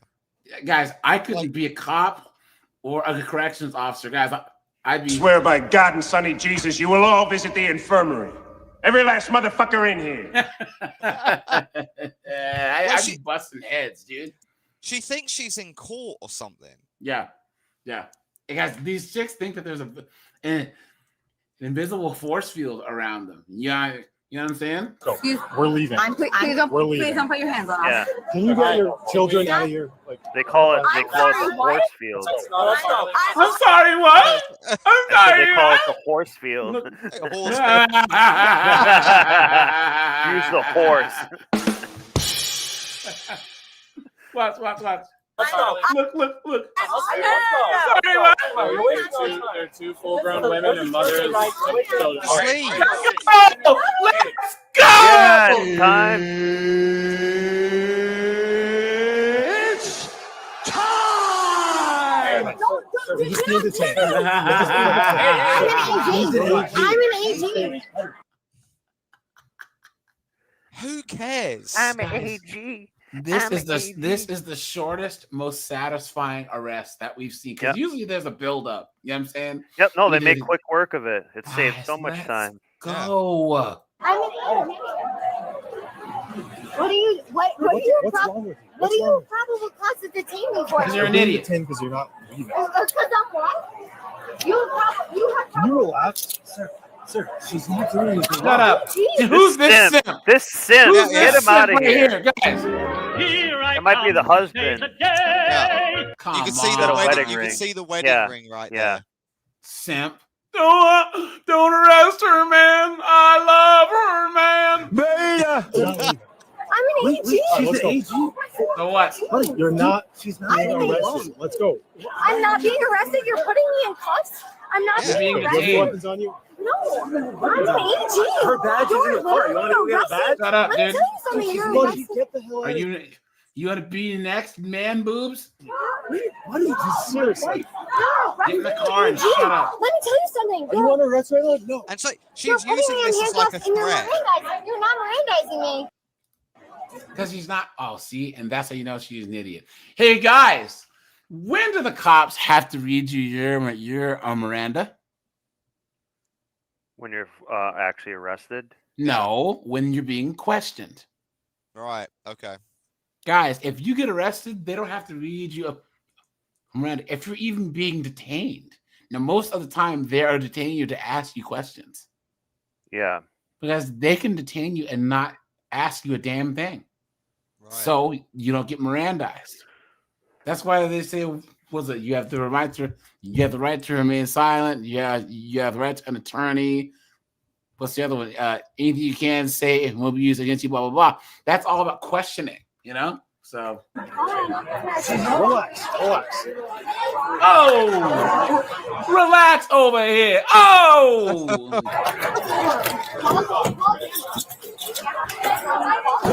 Get in the car and shut up. Oh my god! Oh my god! What are you doing? I regret this. Take a seat. You're gonna regret it. Is that a threat? See? Thank you. Using her authority as a threat. Say again? I was going to say, using her authority as a threat. Yep. And in front of all these people getting perp walked, in front of all these people. Come on, guys. Come on. Shame. Shame. Shame. We will get the license. Get hands off me. We will get the license. No. No. Ah, 2-for-1 deal. Yes. It's time! Get out of here. Get back right now. Get him too. Yeah. Get him too. Simp. No. Get back. Yeah, cuffs. Remixers that a 608 combos. Yep. I'm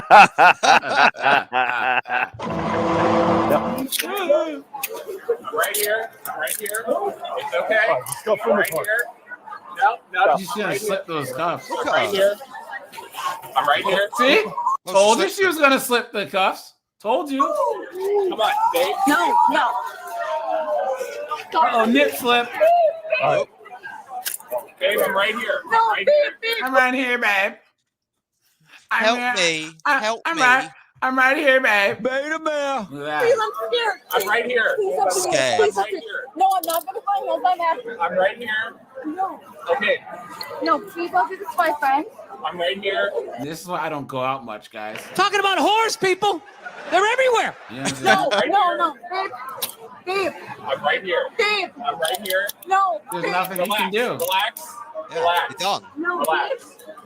What's wrong with you? Relax. We don't want to put you in handcuffs. Let's go. Let's go. No. Babe. Listen, you're overreacting. You're adding charges. You're overreacting. No. You're under arrest. Please take my That's phone. it. Please take that out of handcuffs. No. Please You take were overreacting. You didn't have to have this happen. Get in the car. No. No. No. Babe, no. You got two to take. I'm right here. Get in the No. car. Just put her in. No. Get back. Get back, bro. In the car. What's that? What's the noise she's making right It's like now? hissing. Yeah, I understand. Yeah. Come on, guys. I didn't do anything. I was drinking a beer. I didn't drink a beer. Steve, man, thanks for the membership, man. Friend of the membership, appreciate that. Thanks to all you guys that are already members, man. Get your feet in the car.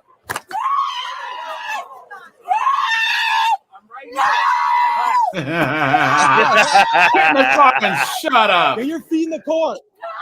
Get your feet in the fucking car. Pepper, oh, please, God, pepper spray her. Please. Yeah. Oh, that would be so sweet, wouldn't it? Slam her leg in the door. I'm right here.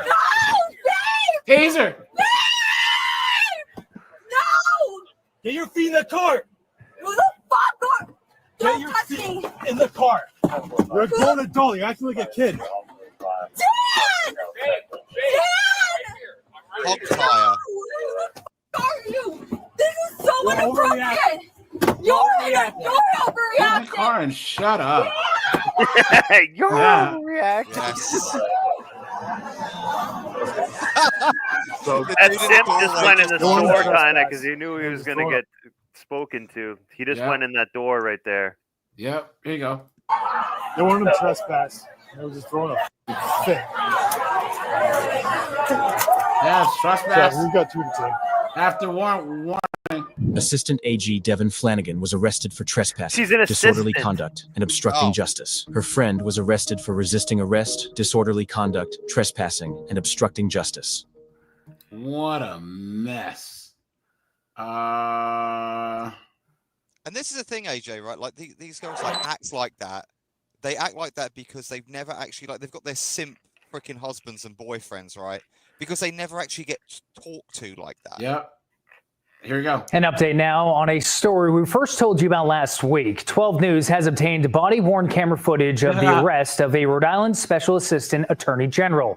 Devin Flanagan faces a trespassing charge after a restaurant in Newport asked her and another woman to leave last week. Kate Wilkinson went through the video and joins us live in the studio with some of that footage. Kate. Special Assistant Attorney General Devin Flanagan repeatedly tells the police officer Special Assistant dumbass. she's an Attorney General. AJ, and I as need a she's being put in translation. Oh yeah. Look at the size of this chick, dude. Man, boy, oh boy, oh boy. Look at that.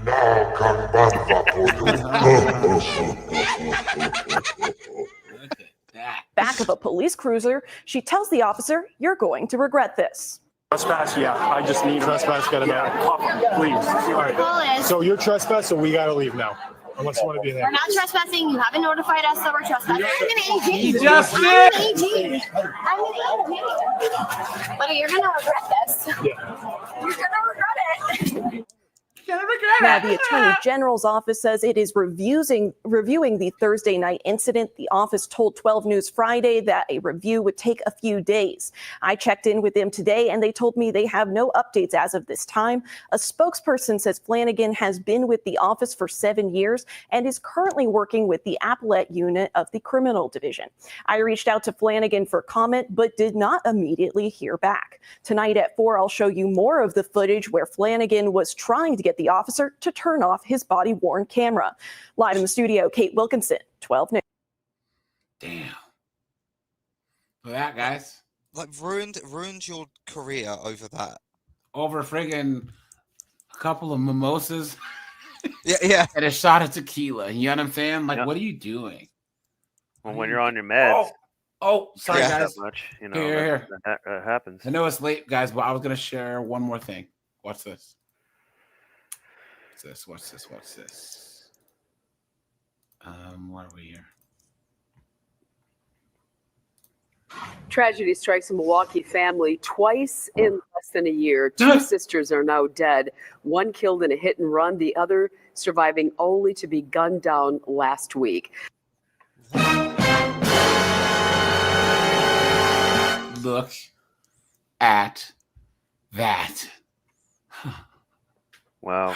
I told you guys, that's why I'm not living or hanging out anywhere where the majority of people look like me. I'm dead ass. No way, dude. No way. David, hey man, thanks for the membership, my friend. I appreciate that. Thanks so much. Fox 6's Bria Jones has her mother's emotional plea for answers in the latest incident. It's a story you'll only see here on Fox 6. The streets of Milwaukee have taken so much from this family. Martha Dunn. Maybe you shouldn't have voted to defund the police, you moron. How about that? How about you don't defund the police? Absolutely insane. Moore is processing the unthinkable. Her 3 youngest children all gone. This is Whoa! 3. Look at that, guys. Wow. Look at that. Wow. like the 3rd time I'm going to have to write an obituary for someone that's less than 25 years old. And can we pause it for one second? She says her 23-year-old daughter, Leykis. And it's going to seem like sort of a cop-out thing, but those of us who don't have kids do not have the chance of having to experience this type of pain. They say when a parent loses a kid, it's like the worst pain you can experience and stuff. So it's not like the full reason you wouldn't have a kid, but do you think that woman, she won't say it, but she probably regrets having those 3 kids. That she doesn't deserve really what happened, but that type of thing does happen a lot. Yep, that's true. Hold on. Is this due to bad decisions, or is this just like random? It's just them staying in a dangerous area. Yeah. And you know that it's a dangerous area, right? Why are you raising a family in there? Why? Because I was thinking like one's a coincidence, but like 3 is like a pattern. Yeah, like, it is crazy. Moore was shot and killed near 42nd and Hope. The devastation coming almost a year after a now convicted drunk driver who left the scene hit Leykis and ended her younger sister Talisa's life at 20. I'm trying to be grateful for the life that I had. I could have buried 2 children back then, but now I'm burying her. No. Did you guys hear the smoke detector going off in the background? Oh my God! Was there? Dead ass, dude. And AJ, I didn't hear it. Did you hear it? AJ, if you go back to the car accident, there's a bottle of Hennessy. What? On the floor with the evidence. On the thing where she got killed. Go back. Who left the scene hit Leykis and ended her younger sister Talisa's life at 20. I'm trying to be grateful. A year after a now convicted there's a Hennessy box right there. Drunk driver who left near 42nd and Hope. Oh yeah, look. Right Second in hope. Her sister Talisa's life at 20. I'm trying to be grateful for the life that I had. I could have buried 2 children back then, but now I'm burying Don Moore says she's finding solace in knowing the two are reunited with her sister Leah, who died from cancer in 2019. No, my Dunmore babies, they gone. She says Delisha was a licensed labs technician and had plans to finish nursing school after the crash. She was a precious, precious jewel. What did this person take from you? Everything. It has to be a devil, a demon.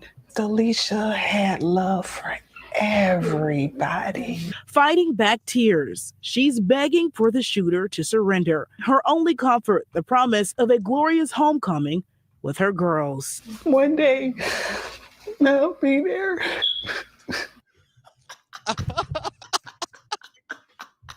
Oh my God! You figure you the guys news hear people it? edit that out? Yeah, I Did did. you guys hear it, dude? Come on. Oh my God! Hold you again, gaze into their eyes. In Milwaukee, Bria Jones, Fox 6 News. Didn't like one production assistant just go, hang on a second, can we just change the battery, guys? That's what I'm saying, or edit it out or something. Yeah. Because they were probably there a good hour. Smoke It's not just detector. like a 5-minute thing. No, yeah. New rule: if you can't change your smoke detector, do not have kids. Yes. With a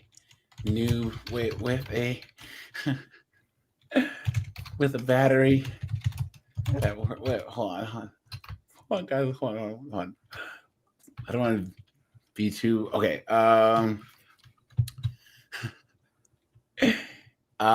She should be mourning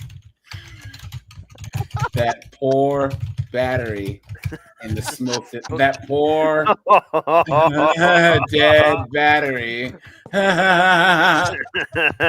in the smoke detector.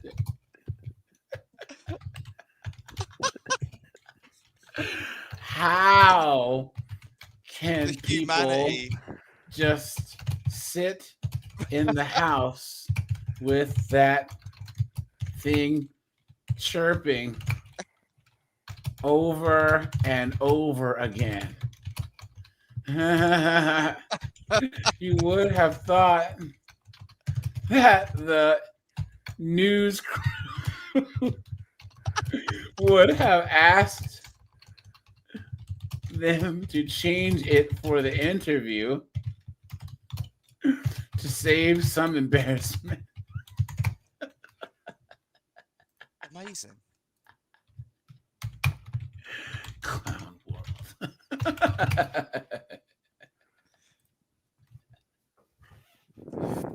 So I tell you what, AJ, I saw an interview, right, with this the chirping, right, where there was like a guy from like Ghana. And he was talking to another girl who was like American, but I think like her family historically was from Ghana. And he was talking about the like their language, and he was just saying, okay, what's the word for maintenance? In their language. And there wasn't one. And he said, well, this is why in Britain all of our like trains and like all of our railways that like from the Victorian period still function because we maintain them. And then all of their stuff's falling apart. Yeah, but here's the thing: is this all their stuff, guys? There's a completely different like cultural developmental paradigm. You look at Japan. Japan has a lot in common with Western Europe because Japan's a small landmass where there wasn't much to build on, so they had to build up and they had to build stable structures, right? They had to build structures that lasted a long time, right? And also they couldn't spread out. In Africa, North America, South America, there was so much land. Even though like the Incas had some pyramids or whatever, like the Mayans, they still didn't have like these structures like the Europeans did. You could just walk a couple of miles and completely start a new civilization. You know what I'm saying? Plus, if it's not that cold, what's the point in building permanent structures that keep out the weather. You know what I'm saying? Like you can have huts and things that blow over and you rebuild them because there's no real need. Europe is cold. You know what I'm saying? Like you need to they have don't the need to structures- construct like a fireplace type building. Yeah, that protect you from the elements. And also a lot of the best cities were actually part of fortresses and other things where people went when there was wars. You know what I'm saying? So a lot of the actual building technology of building these strong things comes from building forts and building castles and all this other stuff. And that didn't really need to happen anywhere else other than like parts of China, Japan, and Western Europe. Yeah, or Western Europe. Because even Eastern Europe, but like if you look at like the people from like Tonga and all those places, they would just pick up and move to another island, pack up everything and go. You know, Native Americans. You look at the Bedouins, the people in like Mongolia and stuff. There's all these tribes that wander around. You know, like I don't get why it was like, well, the Africans were living in mud huts. There's people still herding reindeer, and there's still Aleuts who live in freaking igloos. You know what I'm saying? And no one calls them backwards. It's just the conditions that the Europeans grew up under. It led to more innovation. It led to more life saving and life taking technology. You know, I think there was there was like an invention they were talking about like in China, like why the Chinese only made it to like the 17th century is because they didn't invent glass. So they couldn't have things like telescopes or chemistry sets or things like that like help science. Yeah, but so they progressed up to a certain time. But they were super advanced for a long time, and they have the longest written history on Earth. Like the longest continuous written history on Earth is in China. It goes back thousands of years. You know what I'm saying? It's just that one invention they missed out on that like halted a bunch of like progression. Yeah, but you look at how they back built. then. That was like the equivalent of like a microchip or something. For the time.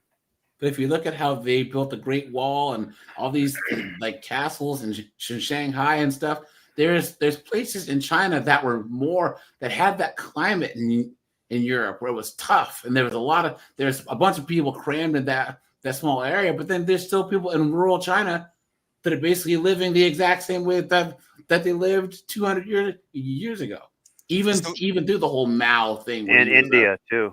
Yeah. But India really needs this. Can you guys make a goddamn sewer system, please? Yeah. One of the oldest countries they have the sewer ever. system. Just figure it out. Yeah, it's their freaking drinking water. It's called the Dalits, the untouchables. They're the ones that physically move human crap with their bare hands out of places. Disgusting. Yes, here's the thing. Saying they could create some type of pipe system. I think that people get it twisted, and that guys, cultures are different. I mean, so you can say civilizations are better. Like one was better than the other based on like the standard living, but you can say cultures are better than the other too. I don't give a damn what anyone says. Western culture is better than, let's say, Afghanistan. Than places in Africa or places in the Middle East where they treat that people like absolute trash. Because here's the thing, we joke about like women's rights and everything, because even when we have to say there's things that happen to like young girls and women and young boys and stuff, and even LDHTV that's messed up in the Middle East. You know what I'm saying? Of course, yeah. Well, a lot of them are not acting like 304s. Yes. You know what I'm saying? So, but to say that we can't say that a culture is better than another is absolutely absurd. I'd be happy if the Indians just kept their feet out of their food. Yeah, I know. They always anytime you see an Indian person cooking something, it'll be like cooking with their feet inside of like a cement mixer. Their whole arm is like garbage. Of brown sludge. Yeah. Like, I don't know what's and going then on they like put it on top of this piece of bread with this green stuff, and you're like, here you go. It's like, I'm not eating that. Yeah. So, And then people have the audacity to complain about British food. yeah. Drives me mad. And what's funny is British Indian food's actually better because it won't freaking give you freaking trichinosis. Tapeworm. Yeah. You don't end up with Gandhi's revenge. Is that what you guys call it? Is that what you guys call it? Guys, I've never heard that. Yeah, Me neither. Guys, in Mexico, if you drink the water, you get Montezuma's revenge. Yeah. Have you ever heard of that? No, I never heard of that. Dude, I drank the water in Mexico my last day there. I was so sick. Because I had a Coke and the ice had melted. You know what I'm saying? Oh. So I drank the rest of the ice. That was the water. I was so sick. It was coming out of both ends. It was so bad, dude. We take all of these things for granted. All of these just simple, to us, simple anyway. Yeah. Not crapping yourself to death from eating some ice. Yeah. Crazy. Even having ice. Yeah. Yeah. Even having if ice. I go to Mexico, I'm going to remember that. Yeah. But all right, you guys. Hit Anonymous. Thanks in advance for Thursday, man. We'll I'll drop the link to you early, and we'll do the first couple minutes with you, and then Discord members only, and then we'll get into it. But yeah, guys, I'll be live 4 p.m. tomorrow, Eastern Standard Time, guys. Thursday we'll do 9, and then guys, Sunday's gonna be AI and 17K special. But all right, guys, appreciate it. Thanks, guys. Thanks. Bye, guys. See ya. Thanks, AJ.